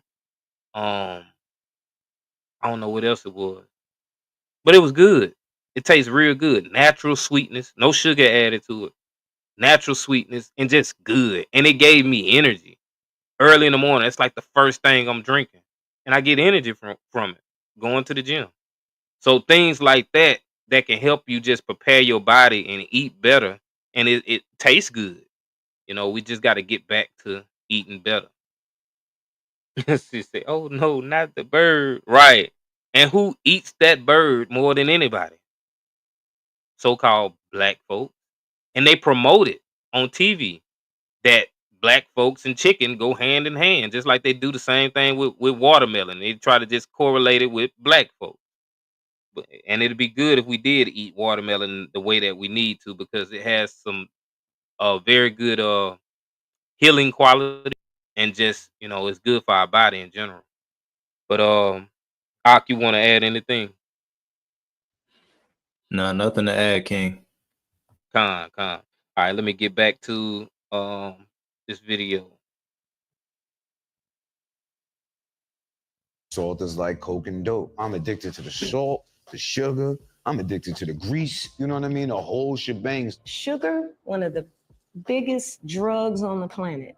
And our babies are totally addicted to this stuff. To the average 2 to 7 year old that's only about this tall, what's eye level in the grocery store? Come on, talk to me. The candy. That's what it looks like to them. So through their lens, you're not gonna have a healthy conversation about avocados, man, and watermelon and plums and peaches. You're not. When you say sugar, then it's things that have the added sugars to it, which is basically all processed food. It's why a grocery store is the size of department stores. Well, because 80% of the store is processed. We have a health food aisle in the grocery store, but it makes no sense to me. The whole thing should be health food, and then you have an aisle of junk, if that's what you want. So when you add sugar to a food, you're adding unnecessary calories and you're adding a substance that does not promote health. But when you eat foods that are naturally rich in sugar, like fruits, you're actually getting fructose, or the sugar in fruit, along with fiber. You're getting it with antioxidants, you're getting it with phytonutrients, and that whole package together is an extremely healthful package. Fruit has never been shown to cause diabetes. Fruit lowers the risk of heart disease. It lowers the risk of stroke. It lowers the risk of cancer. It lowers even the risk of diabetes. It helps people lose weight. So there's absolutely nothing wrong with eating whole fruit. We naturally crave sweet. Why? Because sweet is fruit. Sweet is healthy, right? But the food industry uses our natural tendencies towards these foods against us, hijacks our palates by giving us these oversalted, fatty, sugary foods. It kind of turns our natural biological impulses against us. When you're having a lot of added sugar, it fulfills the same areas of enlightenment as some of these street drugs. So it's highly addictive, and we've thrown it in everything in the United States in the last 20, 30 years, especially in the form of high fructose corn syrup, which definitely acts in a different manner than glucose does. I mean, numerous studies have shown that. That's another thing that you find in a lot of these urban environments, is first ingredient water, second ingredient sugar, high fructose corn syrup. Sugar is more addictive than cocaine, y'all. For real, for real. is more addictive than cocaine. We crave sugar. And if you're not getting it from your fruits, you're gonna go and buy some junk food. And I can guarantee you more junk food get bought than cocaine in the United States of America because it's just that addictive.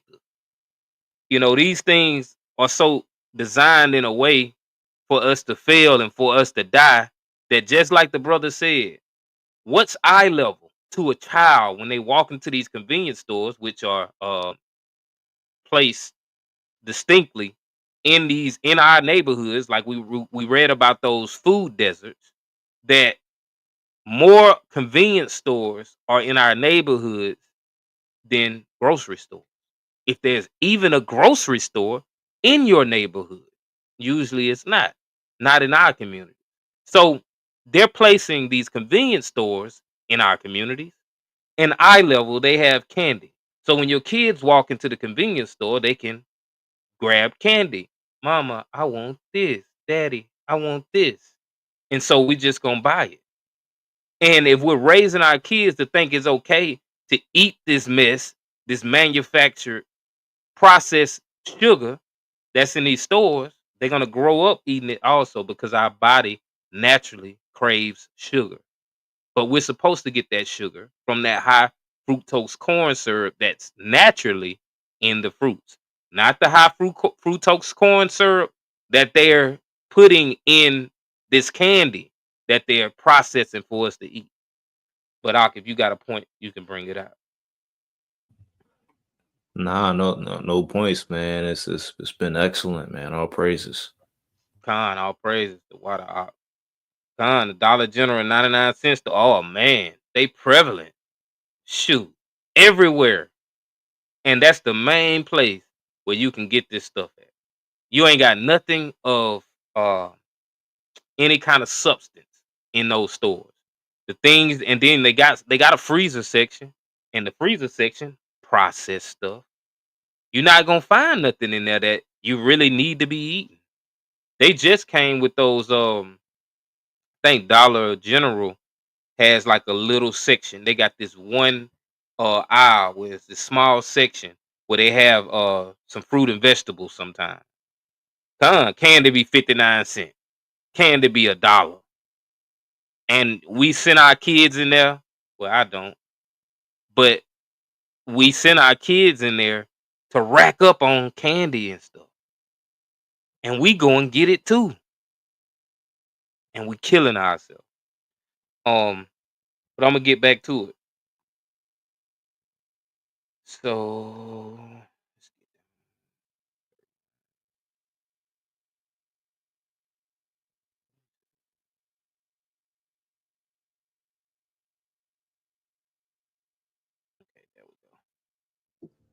Another major food program the government oversees is public food assistance. So I went to speak with government food policy expert Kyle Ash.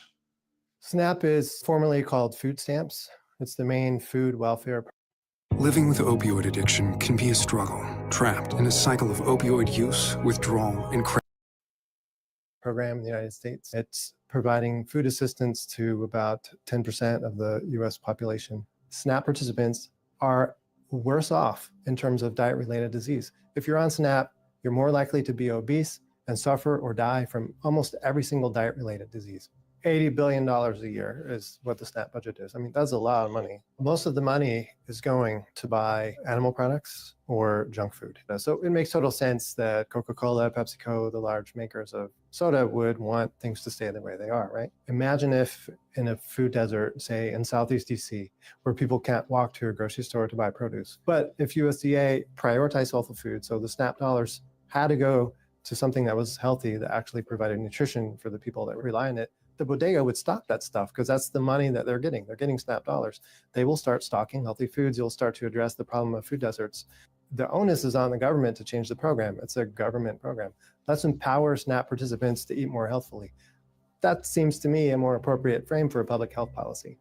The soda and junk food industry has a long history of lobbying the government to keep unhealthy foods as part of federal programs. Fast food junk can actually be bought with federal SNAP dollars for certain people in certain states. Industry will do any darn thing it can to protect its turf and protect its income, even if it means that you're going to pay a price, even if it means your family is going to have higher mortality. That's what they'll do. They will not stop. The history of government food support programs is almost sinister in the sense that it's a way of agribusiness enriching itself under the guise of helping poor people.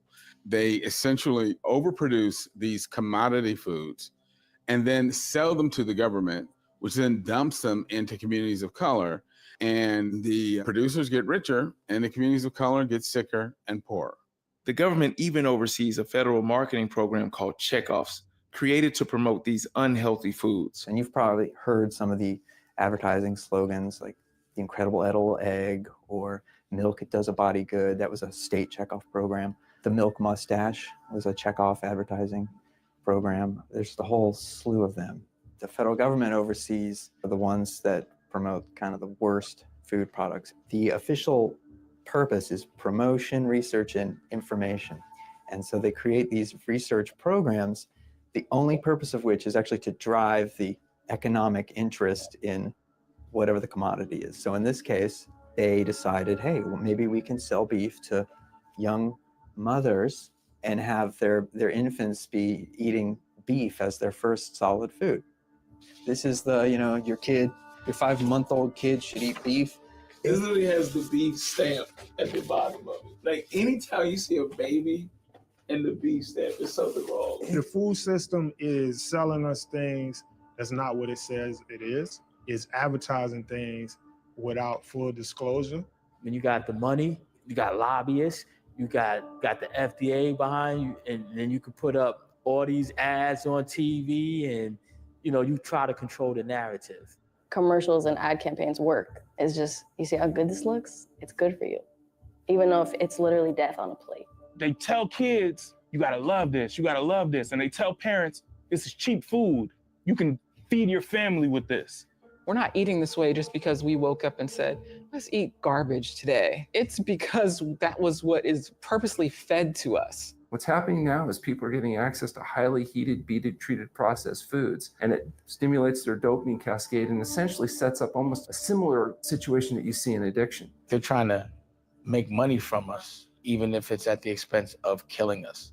It's like being a drug dealer. So when I was a drug dealer, I really had no conscience of the drug addicts and what my effect on my drugs did to them. And I think that's just how a person that sells food feels. They just don't really look at their consumer. They don't care about their customer. They just want the money. And the way that these unhealthy, horrible foods are being just dumped into these communities, we need to see that as much of a threat as we saw crack being dumped into our communities.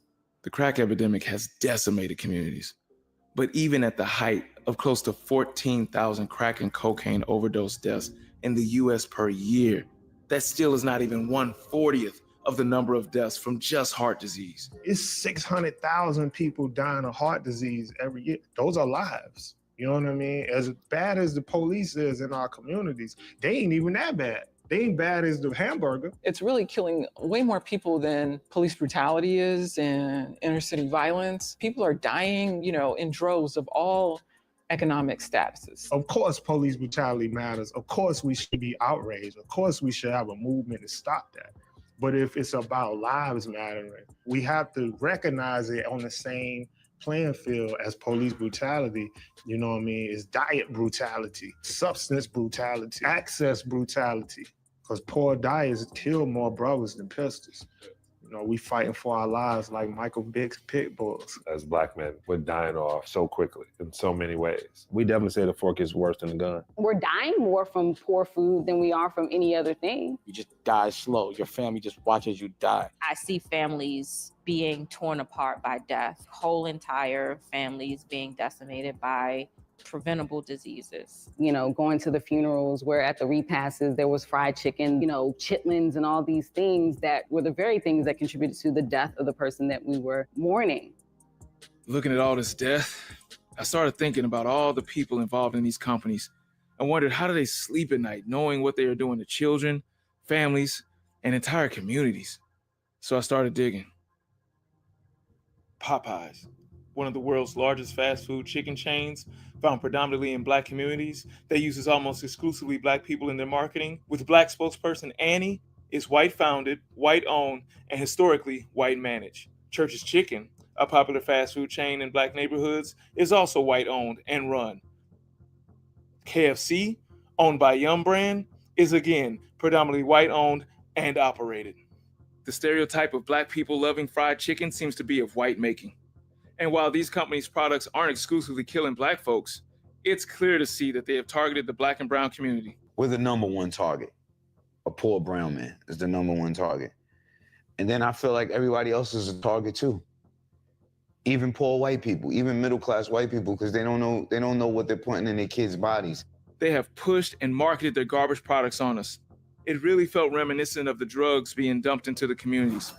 These companies don't care about the people that they sell to any more than the drug dealers do. The alcohol industries, fast food industries, tobacco industries target communities of color. They target all of us, but especially when you're in an impoverished neighborhood, you're super, super targeted. The way that we eat can have a direct impact on our mental functioning. The youth that I work with, they only have access to like fried food or fast food or just like junk food. If people are consuming that, they can't focus in the classroom. They can't be high achieving students. They can fill those positions at the Burger King or the McDonald's, right? They don't need a college degree for that. So that's intentional, right? You know, starting from the children, the foods that they're eating in school lunches directly impact their ability to learn, directly impact behavior. And then they try to put them on medication, and the medication has all kinds of side effects, and it's just like this vicious cycle. You got kids addicted to fast foods, addicted to sugar. So when you try to give them food that's good for them, they choose not to eat it. It's just like, selling crack to a crackhead to the extent that it becomes addictive, because at that price point, you can get a certain fix. So you get that escape. A lot of people think about unhealthy foods and often associate it with disease like cancer and high blood pressure, but it is something that directly affects the brain. The fact that we even have this idea of like a mind and a body, though they're separate entities, is really kind of bizarre. If it affects your body like that, how could it not affect your mind? It's like we don't get cut off at the neck. The effects of sugar and the chemicals and artificial sweeteners on the brain. Our neurotransmitters are affected by all these chemicals and pesticides on our foods. That's right. It's affecting the software. How we eat affects how we act. So if I want to keep a certain culture down or doing stuff to each other or always mad, angry, poor this way, not thinking correctly, I can feed them dirty food, bad water, all that. Stress is Con. And like in the beginning of what we was just listening to, it was speaking about how the SNAP program, the food stamps, how people take that and they feel like they're getting so much help from these people. And it's actually, a gift that's destroying their heart. They're basically giving us the illusion that we're being helped, that they're helping us. They're doing that by deceit. They know that when we get these food stamps, we're going to go into these stores that sell this processed mess that we don't even need to eat. They know what we're going to do. And that's what they find joy in. That's why they give us that free money on food stamps. Also, with how they were showing like the Popeyes commercial, and they using the Sister Annie to promote it because it's geared and it's targeting us. They want us to go and buy it because they know that us eating this processed chicken is killing us. So they package it up, make it look good, make it seem like it's good for us, and we eat it up, literally and figuratively. Give me Ecclesiastes 7. Gone.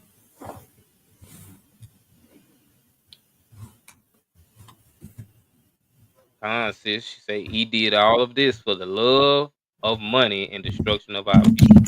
That's the only way Sister Comment gonna get to stay up on YouTube. She gotta say E. God.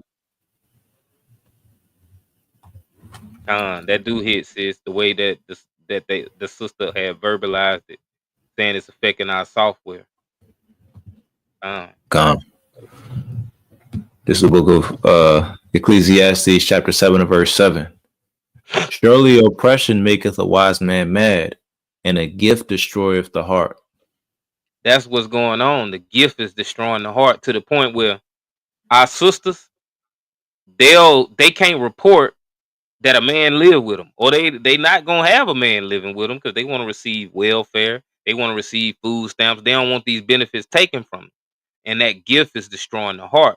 And it says, surely oppression maketh a wise man mad, not mad like mad like crazy. That's what oppression is doing. It's making us crazy. It's making us lose our mind to the point of we don't know what to do next. That we got to look to Esau and figure out what Esau recommends I do. And we do that with even going to counseling. We get counseling. We go to counseling from Esau and get their mindset on how we should move in our life because we're so stressed out and we're having all these problems when we need to be going to a man of the Lord who's going to instruct us in the way of the word and counsel us through the spirit of the Most High God. But they cloned Tyrone with the chicken in the movie. You got a point you want to bring out? Nah. I just like it's crazy because like when you think about how that was going down in that movie, you know, like it was like the food was controlling them, and so you even think about it, just even with us, just in reality, it's like, you know, the food it definitely has an effect on your life in a plethora of aspects. I'll go and venture to say all aspects of your life. So, you know, it's not just like how the person said, you know, I think it was Sheedham. She said it don't just stop at your neck. Like it could even travel, you know, to the brain and affect how you think and how you function. So, you know, yeah, that was my only point, King. And just like you brought up the chicken, y'all remember back some years ago when they first brought the chicken sandwich out for Popeyes? Do y'all remember how people acted and how these lines were long, very long? I wish we could pull up some footage from that because I'm pretty sure it's on the internet. I'm pretty sure it's on YouTube. Our people were in lines long as I don't know what down the street for this chicken sandwich when Popeyes brought it out, like it had dope in it. It do. These chemicals that they're putting in them is dope. It's dope. It's plain and simple. And so I felt like when I saw who cloned Tyrone, I felt like they did that relating to that when we were in line for those chicken sandwiches like that. Our people were line long as the river, long as a river for a chicken sandwich, and made a big fuss. People was fighting and everything, y'all. Chicken sandwiches driving us crazy. Oppression maketh a wise man mad. It makes those that are supposed to be wise crazy because we're being oppressed. And these people are using these things against us. They're weaponizing even our food against us. And the bread lasting longer, no more. I seen somebody, it was a brother that was talking. He was asking, how can I get bread that lasts longer? Because his bread was going bad fast. And I informed him to get non-GMO bread. Because like if you get like a Walmart brand of bread, that stuff gonna go bad fast, real fast. Because it's not even right. It's something wrong with it. It don't supposed to go bad that fast. But just like you saying, it's some bread that lasts too long because they got preservatives in it to make it last longer. But like if you get some non-GMO, you get that good bread. Like it's a brand that I like to eat, that Dave's Killer Bread. If y'all look in the store, Dave's Killer Bread is some real good bread made straight from grains, healthy grains. Not none of that mess added to it, no preservatives and all that. It's just good bread. So that's one I would recommend. I'd say he work at Cheddar's. Those hamburgers buns been there for a while, no more. Wow. That's crazy. I believe it. I believe it. McDonald's. I worked at McDonald's when I was younger. Man, they be having so many buns in there, and them buns be lasting, man, for a while. But we know we seen when they do something like put a sandwich in something, and the sandwich was still Gone. intact years later. Yeah, it was like 40 years or something like that, and it was still intact. There goes sis said there's a picture that someone had bought and unwrapped McDonald's for over 10 years without change. That's how many preservatives they're packing in this stuff. It's crazy, man. Crazy. Give me Cyrex 12, 10, and 11. God. Last 2 months, no more. That's wow. I don't want nothing like that. God. It's the book of Sirach, chapter 10. You said verse chapter 12. You said verse 10, right? 10 and 11. God. It reads, "Never trust thine enemy, for like as iron rusteth, so is his wickedness. Though he humble himself and go crouching, yet take good heed and beware of him, and thou shalt be unto him as if thou hadst wiped a looking glass, and thou shalt know that his rust hath not been altogether wiped away." Him going crouching is him putting out these commercials, these advertisements. It tells us to take good heed and beware of him, and thou shalt be unto him as if thou hast wiped a looking glass, and thou shalt know that his rust have not been altogether wiped away. So when we see these advertisements for these things and they try to say it's gonna be good for you, one big example, milk, it does a body good. What? We grew up believing milk may help you, make you have strong bones. That's a lie. You can get calcium from way healthier things than some freaking milk. But yeah, that's how Esau moves, to be convincing, to convince us that something that we don't need for us is something we need. Give me verses 13 through 18. Continuing on, verse 13. It says, "Who will pity a charmer that is bitten with a serpent, or any such as come nigh wild beasts? So one that goes to a sinner and is defiled with him in his sins, who will pity? For a while he will abide with thee, but if thou begin to fall, he will not tarry. An enemy speaketh sweetly with his lips, but in his heart he imagineth how to throw thee into a pit. He will weep with his eyes, but if he find opportunity, he will not be satisfied with blood. If adversity come upon thee, thou shalt find him there first. Though he pretend to help thee, yet shall he undermine thee. He will shake his head and clap his hands, and whisper much, and change his countenance." And this is speaking about the nature of the Edomite. This is what they do. They make things convincing and they sell things to us, and then they sit back and they're satisfied with seeing us continue to fail, to fall. It says, though he pretend to help thee. Verse 17, if adversity come upon thee, thou shalt find him there first. And though he pretend to help thee, yet shall he undermine thee.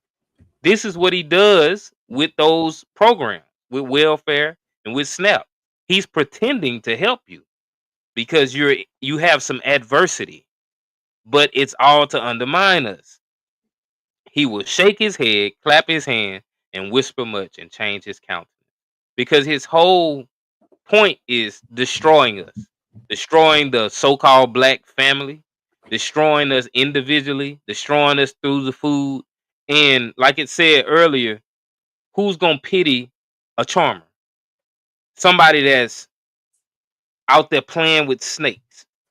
They know that the poisonous snake can bite them, but they still go and they got a little stick and they out there poking the little snake, playing with him, getting close to him.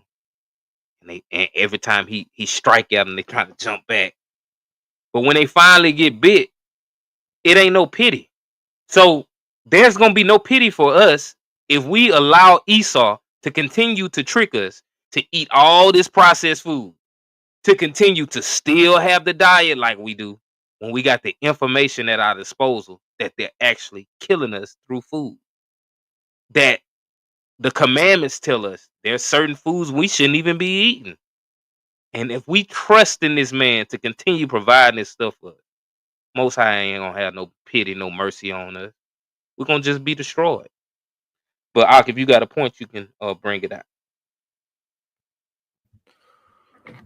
Nah, no points, man. That was heavy. Con. So I'm gonna make one more point, and then we're gonna play the last portion of the video that we're gonna play, which y'all, like we said earlier, is way more in this video, this documentary. Y'all can go back and look at it yourself. But a point that I'm gonna make is there's pig in a lot of the stuff that's on the shelf, y'all, and is in processed foods. One thing you can look for is gelatin. If you see gelatin on a product in the store, 9 times out of 10, that gelatin is pig gelatin. So it's in marshmallows, it's in those gummies, it's in all types of stuff. And you gotta read. If you don't read, you won't know that Esau then slithered in and put some in your face and under your nose for you to ingest that got pig in it. Because he wants to keep us breaking the laws. The dark cups that you can drink out of, it's made out of pig. They put pig in those dark cups. So it's little things like that that they're doing to keep us continually in sin. Gelatin is a big one. Sis says it normally says bovine gelatin if it's from a cow. Or it'll say something like if you look the information up, you can look up that specific item that you're looking at, and it may say that it's from plant gelatin. But you have to do the research, which it take a little while, a couple minutes. It don't take long. And usually you can find information. And if you can't find information on it, the best thing to do is just stay away from it and don't mess with it at all. When it comes to things like cheese, which we know dairy, eating all that dairy ain't good for you anyway. But when it comes to something like cheese, you got to look into the enzymes that are being used in the cheese. Because in a dairy product that comes from a cow, in some of this cheese, they use pig enzymes, y'all. They use pig enzymes. It's crazy. Like, it makes you like, why would you put pig in cheese? Cheese come from a cow. What's the point of adding pig to it? To keep us breaking the law. And it's usually in the cheaper brands of cheese. Like if you got like a Walmart brand cheese, that definitely is pig enzyme that's in Walmart cheese. Also you have what else? Enzymes in like some of the snacks also. They have cheese enzymes in them and they use pig enzymes. So different things like that, you really got to do your research and find out what you're eating, because these different processed foods, this is where they getting us at. They tricking us. It's Israelites in this truth. They don't know. They eating abominable. They ain't gonna sell. They just don't know because they haven't done the research. Just like Ox said, pork casing on beef products. Yeah, you might want to eat you some beef sausage. You probably like, I ain't gonna eat it all the time, but I just want some beef sausage today. and you go grab that beef sausage, and you don't look on the back and it say when you look on the back it say pork casing, made with pork casing. So the skin that's around the beef sausage is actually pork. Yeah, or chicken sausage. Or chicken sausage. They would put pork casing around it and package it up and sell it to you as chicken sausage, as beef sausage. Because they know it's people like you who don't want to break the Most High God law that they're going to trick into breaking the Most High law. But yeah, Ak, if you got a point, you can. Gone. And on the pork casing point, I could give an example that there used to be this brand, back when I was coming up that, me and my family, we would get. And, like for the people that don't know, just a quick side note, like me and my family grew up adhering to the dietary law. So like we would take a lot of time in the store just looking at the back of products. So I see the same brand, fast forward to, my adult years, I see the same brand in the store and I'm like, oh man, I used to love these. So I go pick it up and, I think I looked on the back of it the first time and it said, I think it said like collagen or something like that. Right. And then I think another time I went to grab it and, I'm at home. I'm about to cook them up, and something prompts me to look on the back. And the same product that I've been having a collagen casing on it. I look on the back, and it says a pork casing, same brand. Pissed off. So it's like you even have the brands that you were quote unquote safe with. They switching stuff up, and then you have situations where you can find that brand in Amalek's neighborhood, and they have it correct. All right. But then where you live at, they got the pork casing on it. So and you can't tell me that's by coincidence. Nah, they confederate against thee. Right. That's what's going on. It's a war. That war is through our food. It's through the entertainment. It's a war on us. And sis and bro, give me Deuteronomy 14:8. God.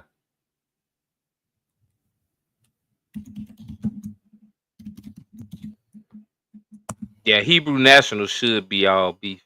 Yeah, that I haven't had them for a while, but you should be. Yeah, I ain't had them in a while. I used to eat them.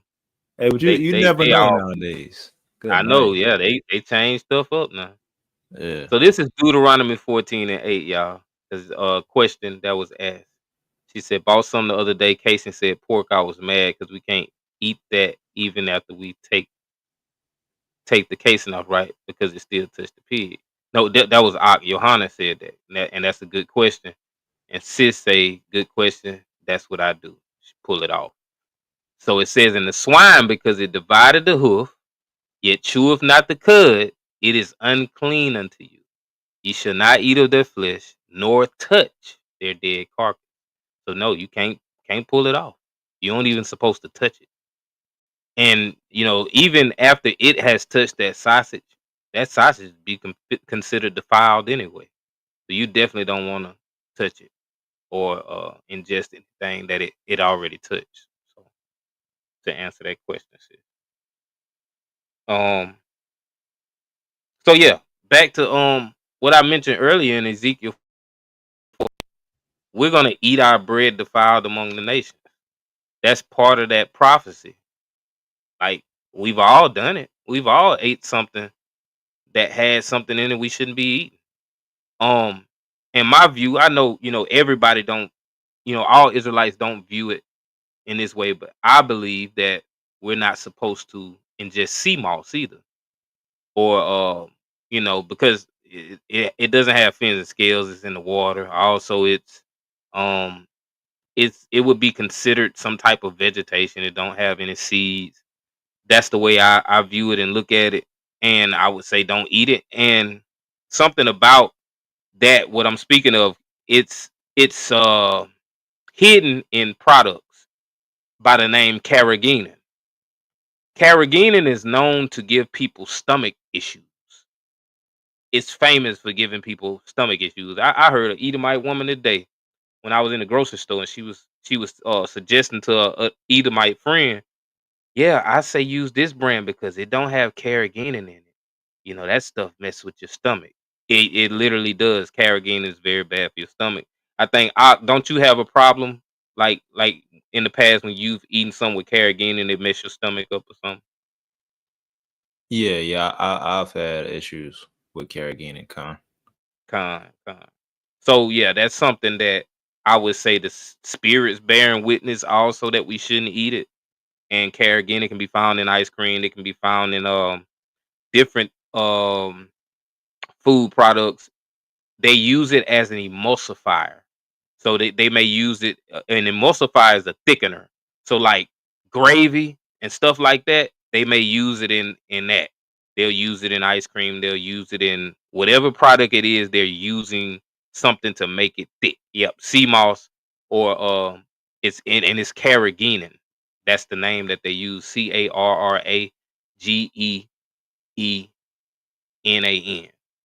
Carrageenan. That's the name that they disguise it under. So yeah. But yeah, nah, sis. Wearing gloves ain't gonna act as a barrier because you touching it still, and then it's already touched that product that you're trying to eat. So yeah, it's pretty much that pork done rubbed off on it. Period. It ain't no way around that. So. But yeah, we can move forward, Ak, unless you want to add something. Nah, no points, King. Fine. We're gonna play this last little bit, y'all. It's about a little over 10, I think about 11 minutes. But I think this is one of the most important parts of this documentary. I wouldn't say important because all of it's been important, but this is interesting. Very interesting.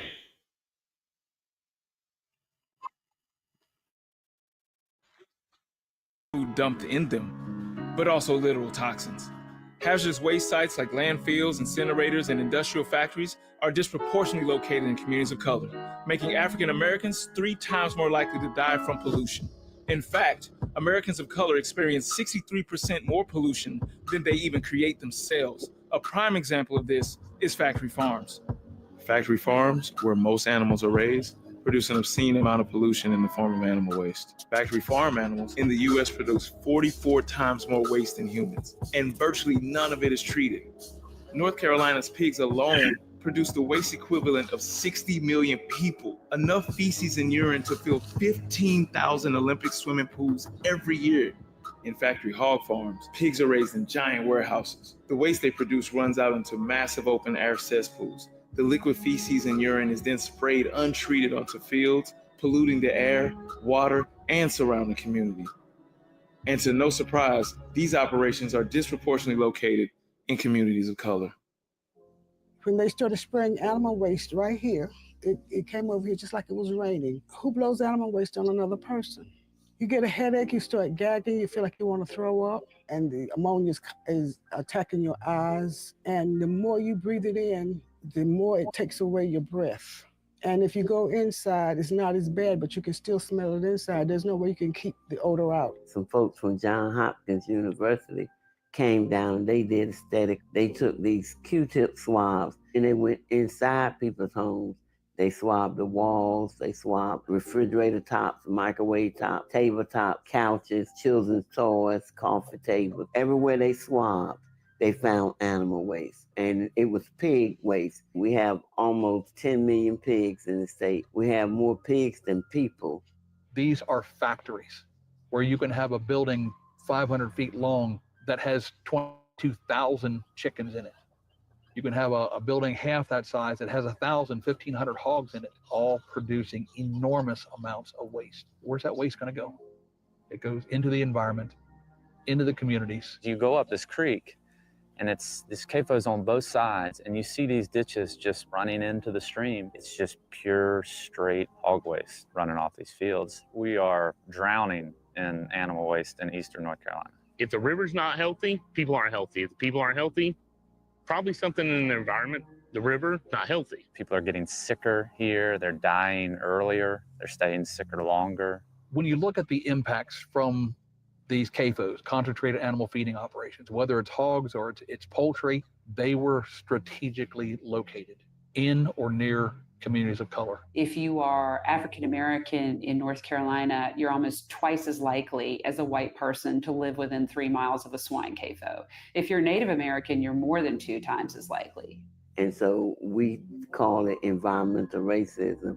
We don't think that it was a mistake that these animals are being found in our community. The industries perceive the people that have the least amount of economic and political power to fight them off. The state has an obligation to rectify that. They have an obligation to stop permitting that. Well, personally, when I started complaining, Hog Farmer came over and I was at the end of the road here mowing grass and he had a stick like he was going to hit me with it. And they came over here twice with a gun. They came over here and shook my mother around. She was sitting here in the living room and he went in and he grabbed onto a chair and started shaking her. And he cursed her and was telling her that he could do anything to me that he wanted to. The pork industry is like the mafia to me because these industries have an awful lot of capital and they don't mind spreading it amongst our government. If you follow the money, you will find a lot of pork money up in our legislature. They do the dirty bidding for this industry. Stop electing these people. They don't care about you. They've shown that. The pollution from factory farms doesn't stop in North Carolina. Raising animals for food is one of the leading causes of climate change, deforestation, water pollution, and species extinction around the world. I wanted to visit a pig farm for myself to see what all this shit was about. I'm Tom Butler, and we're at Butler Farms in Harnett County, North Carolina. I'm a contract grower for Prestige Farms, and we have a feeder to finished operation here, and we keep about 7,500 hogs here.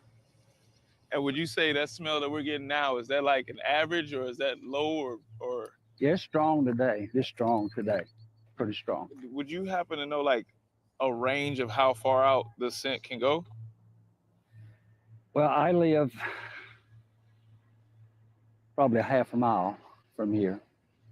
And sometimes I can smell it as strong at my house as I do here. Wow.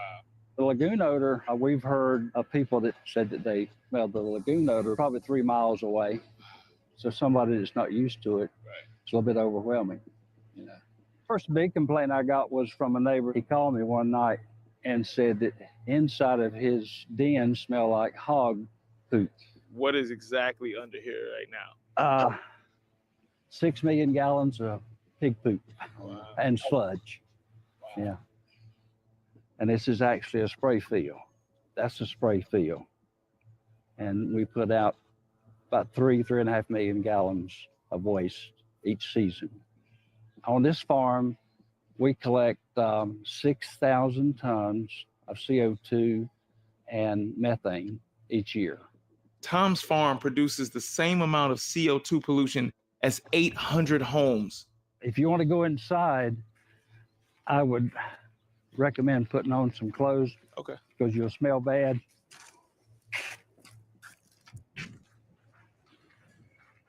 Stepping into the shed, I was overwhelmed by the smell. It was nauseating and honestly, it smelled like death.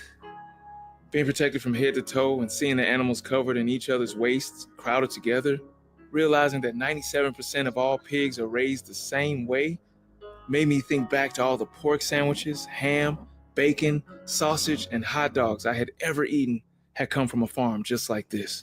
When they poop, it just goes right down into the cracks, and then we flush it once a week, one time a week.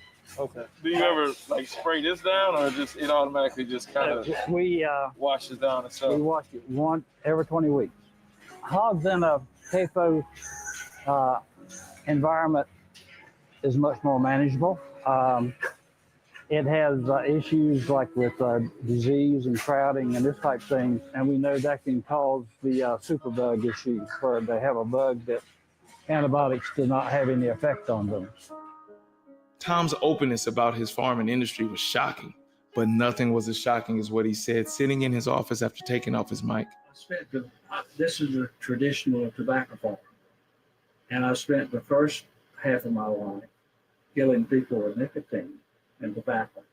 And I've spent the second half of my life up until now killing people with pathogens, polluted groundwater from hawthorn.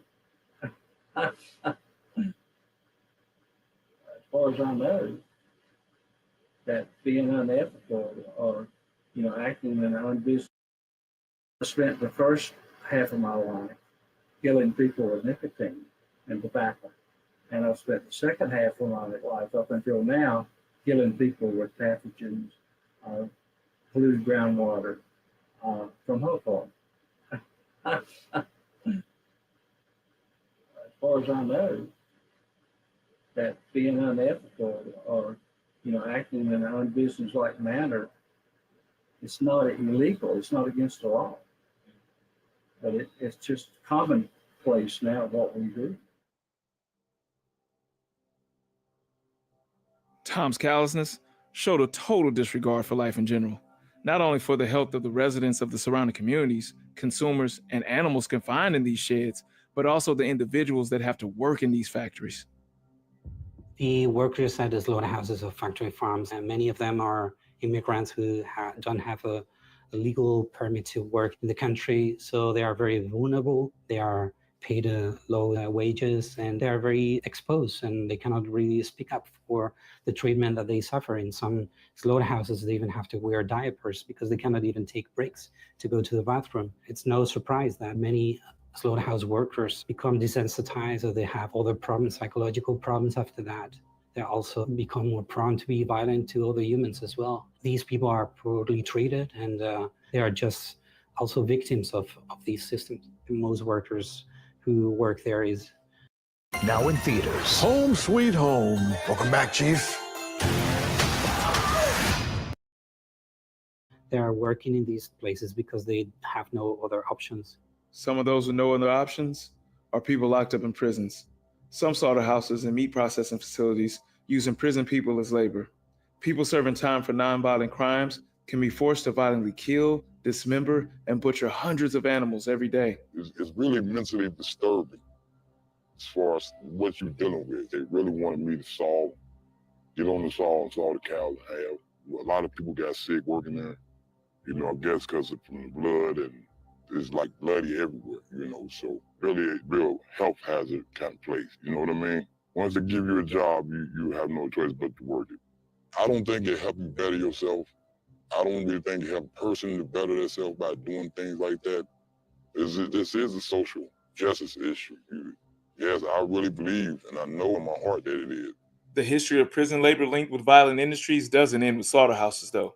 Imprisoned people's labor has been used to make military uniforms, body armor for combat, and police uniforms. African Americans are disproportionately wrongly convicted, charged, and sentenced to more severe punishments than their white counterparts for the same exact crimes, filling private businesses disguised as prisons with predominantly people of color.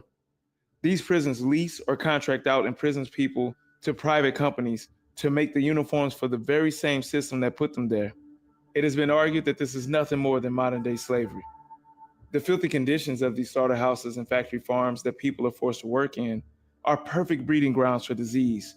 Factory farm workers are more likely to be infected with respiratory and immune-compromising illnesses that can spread to the entire community. And it's actually, at the moment, it's a crisis because in these farms, they utilize, for instance, antibiotics to make the animals grow for production.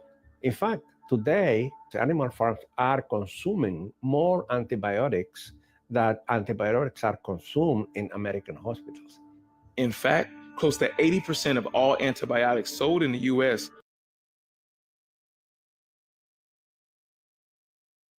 That's it, y'all, that I'm gonna play on that video. Yeah, man, it's crazy. The sister at the beginning, she talked about, this what she calls environmental racism. And that's what it is. It's environmental racism.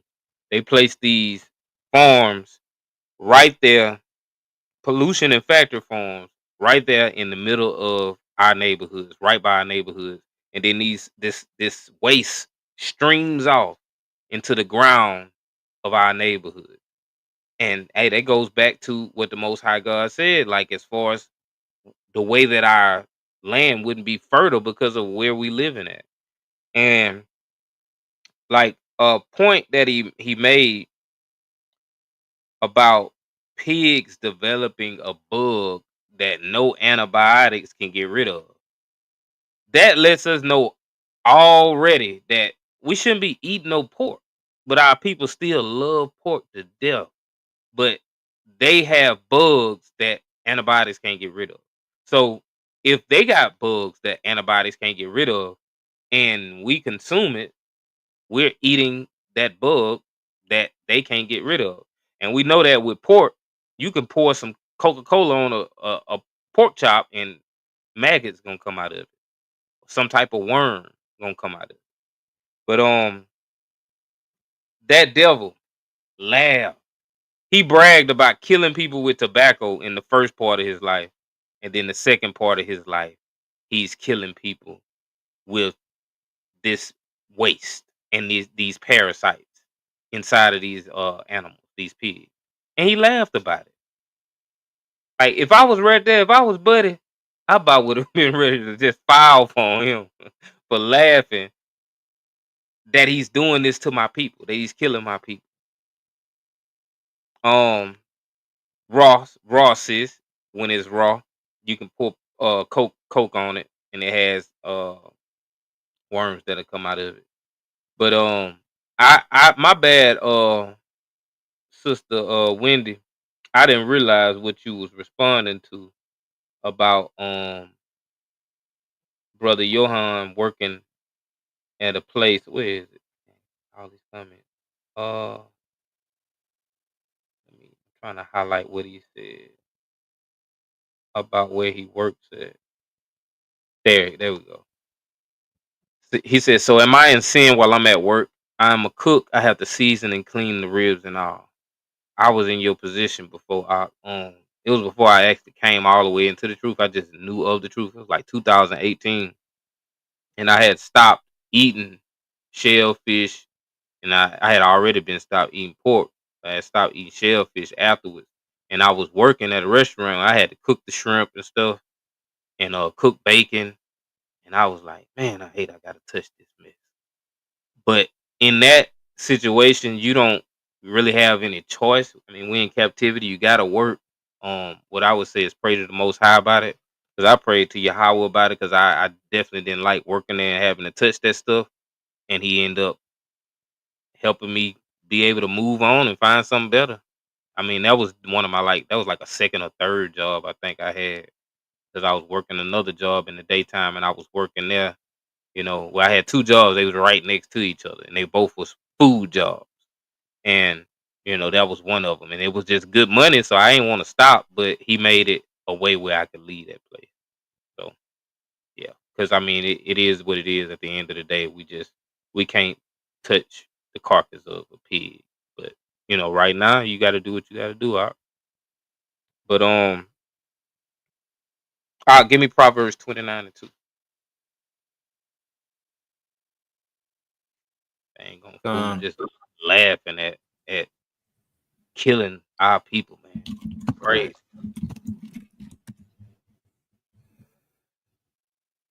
This is the book of Proverbs, chapter 29, verse 2.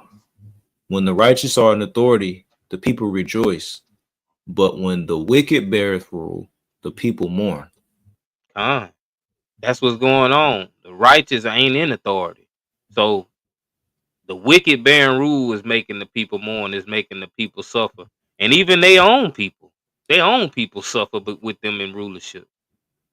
Just like the brother stated earlier in the video, that even white people be suffering behind some of this stuff because they're not in that position. And the people that are higher up, they don't care that they doing it to them. They don't care who they doing it to. They just want to make their money and continue to eat good and be fat. But Ak, if you got any points, you could bring it out. Con, I know absolutely. you got one point after I make this next point. Well, not point, Con, but you know. con. This is a book of Romans chapter 8. And I'll just start at verse 22. It says, "For we know that the whole creation has been groaning together in the pains of childbirth until now. And not only the creation, but we ourselves, who have the first fruits of the Spirit, groan inwardly as we wait eagerly for adoption of sons, the redemption of our bodies." And in some translations, I believe the way it puts it is we're as well as the rest of the creation is awaiting the manifestation of the sons of God. And the sons of God, when it comes to that manifestation, you know, they're going to rule over the earth. So that's why when the brother went into Proverbs 29, when it said when the righteous are in authority, the people rejoice, they're going to be the righteous rulership. It's going to be the elect of Israel, and it's going to be chief or topped off by the Messiah himself, Yahushua. But that's not the era that we're under right now. We're under, you know, Esau's reign. You know, that's why you read in the book of Second Ezra, I believe it's chapter 6. It says that Esau is the end of the world and Jacob is the beginning that follows. So right now, you know, we're under that part of that slither where it's Esau ruling, and the world or the creation as a whole is groaning.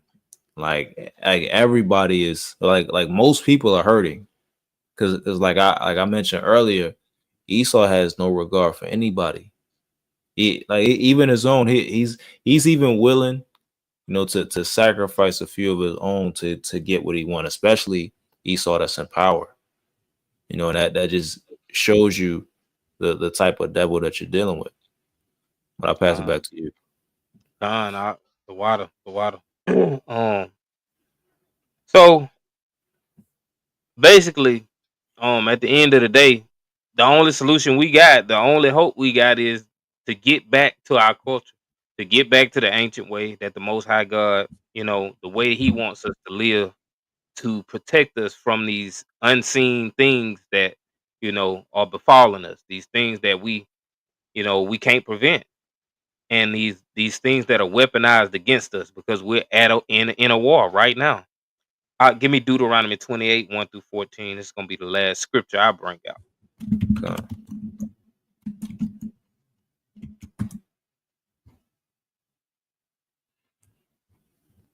It's a book of Deuteronomy, chapter 28, starting at verse 1. It says, "And it shall come to pass, if thou shalt hearken diligently unto the voice of the Lord thy God, to observe and to do all his commandments which I command thee this day, that the Lord thy God will set thee on high above all nations of the earth. And all these blessings shall come upon thee. All these blessings shall come on thee and overtake thee, if thou shalt hearken unto the voice of the Lord thy God. Blessed shalt thou be in the city, blessed shalt thou be in the field. Blessed shall be the fruit of thy body, and the fruit of thy ground, and the fruit of thy cattle, the increase of thy kind, and the flocks of thy sheep. Blessed shall be thy basket and thy store. Blessed shall thou be when thou comest in, and blessed shall thou be when thou goest out. The Lord shall cause thine enemies that rise up against thee to be smitten before thy face. They shall come out against thee one way and flee before thee 7 ways. The Lord shall command the blessing upon thee in thy storehouses, and in all that thou settest thine hand unto, he shall bless thee in the land which the Lord thy God giveth thee. The Lord shall establish thee an holy people unto himself, as he hath sworn unto thee, if thou shalt keep the commandments of Yahweh thy power, and walk in his ways. And all people of the earth shall see that thou art called by the name of the Lord, and they shall be afraid of thee. And Yahweh shall make thee plenteous in goods, in the fruit of thy body, and in the fruit of thy cattle, and in the fruit of thy ground, in the land which Yahweh sware unto thy fathers to give thee. And the Most High shall open unto thee his good treasure, the heaven, to give the rain unto thy land in his season, and to bless all the work of thine hand. And thou shalt lend unto many nations, and thou shalt not borrow. And the Most High shall make thee the head and not the tail, and thou shalt be above only, and thou shalt not be beneath.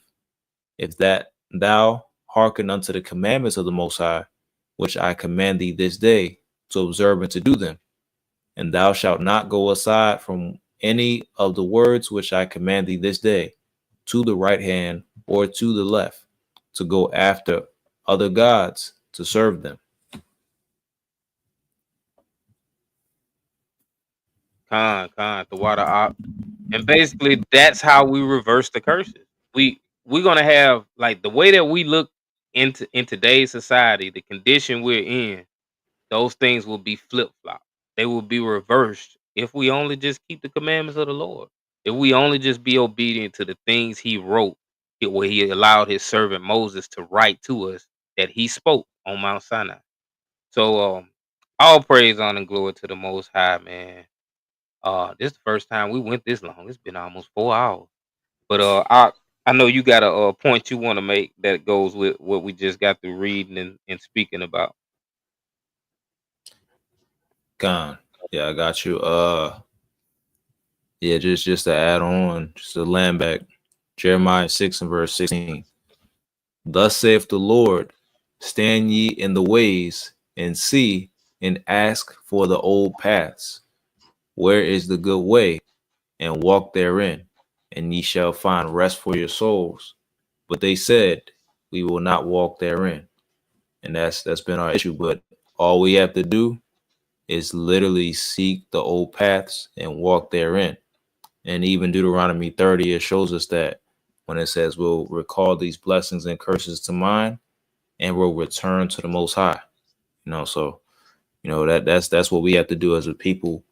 And now, just like as the old axiom goes, we're aware of better, so now we have to do better. All right, but I'll pass it back to you, Ken. Nah, we ain't got to do that, Doc. That's that old law. That's their response. Right. That's their response. And not understanding, that's our problem. That's what we do. We got to get back to that old path. But all praise, honor, and glory to the Most High, man. I'm definitely finna get me some food and some sleep. But the water, sis. The water, all praises. The water to everybody that stayed on the whole time, because there's been quite a few of y'all that actually stayed to the end, that's been here in the beginning or came a few minutes late and was on here. So all praise to the Most High at the water for y'all joining us, tuning in. And hopefully, someone watches the replay. Hopefully somebody sees, like, man, this was a 4-hour stream. Let me see what they was talking about. It must have been interesting. So hopefully somebody, gets to watch this and they're edified, and we can convince somebody that, hey, you're an Israelite and you got to come back to the ancient way so that we can be on top, so that we can receive salvation, so that these curses can be lifted off. But all praise to the Most High. You want to say anything before you close out? I would just echo the same sentiments. Excellent lesson. All praises to the Most High. And yeah, it was a longer lesson, but it was definitely it was insightful, and it was very much needed. So all praises to the Most High for it. Water, all praises. And the water, Sister Wendy and Sister Kanaya. You can close us out. We'll close it out with number 6 and 24 and down. Yahweh bless thee and keep thee. Yahweh make his face shine upon thee and be gracious unto thee. Yahweh lift up his countenance upon thee and give thee peace. And they shall put my name upon the children of Israel, and I will bless them. And with that, I'll say shalom. Shalom, Mark. Shalom, family. This next part of the letter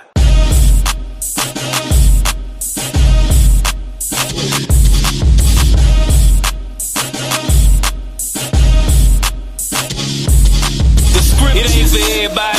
It ain't for everybody. Salvation. It ain't for everybody. It ain't for everybody. It ain't for everybody. It ain't for everybody. Salvation. It ain't for everybody. It ain't for everybody. Yeah, many you call, but few get chosen. Matthew 22:14. My righteousness gonna exceed that of the Pharisees. Do what they say, not as they do, like bad parenting. Shout out to Job. I strive to be blameless. Can't live in sin and get salvation. I lost a lot. It don't compare to what I'm gaining. If your faith don't match your works, then you're playing. I want the kingdom, y'all wanna be rich and famous. I do the work, study the ants, so I ain't lazy. Black Christians be like, Israelites crazy. Sleepwalking, don't understand, that's who they is. Mental bondage, side effects from enslavement. You still loving your master, that's crazy. Reprobate mind, no way you gon' persuade them. So the chariots ain't gon' swing low to save them. It ain't for everybody. Salvation. It ain't for everybody. It ain't for everybody. It ain't for everybody. It ain't for everybody. Salvation. It ain't for everybody. It ain't for everybody. It ain't for everybody. It ain't for everybody. Salvation. It ain't for everybody. It ain't for everybody. It ain't for everybody. It ain't for everybody. Salvation. It ain't for everybody. It ain't for everybody. It's a blessing to understand the scriptures. Without the Holy Spirit, you'll never get the picture. If you don't harmonize your understanding, ain't official. Make sure you learn how to fish before you're fishing. The Bible don't contradict, people contradict it. Don't wanna be obedient, they wanna be misfits. Abuse grace like it's a license for sinning. Yeah, you gon' slip up and sin, but don't practice it. Broad is the way that lead into destruction. I ain't condemning, my criticism is constructive. Just wanna motivate my people to be productive, so they ain't on the wrong end of Yahweh's judgment. My heart's desire is that we all can be saved, but it can't go that way. Straight and narrow is the way. That's why the scriptures ain't for everybody. The kingdom ain't for everybody. Salvation ain't for everybody. It ain't for everybody. It ain't for We are treasures. Yeah. You know, I feel like that can be a good conversation starter. I think the message is beautiful. It's also biblical. The Bible speaks about children of Israel being called by the Most High as a treasured people or a special people. So I definitely think it's a beautiful message. repented, I know the angels rejoice. I was living in wickedness and was sinning by choice. A lot of things in my past I don't like to speak on, but believe me, it was more than just hanging on street corners. Fixated on my flesh, cause my mindset was carnal. If it wasn't for his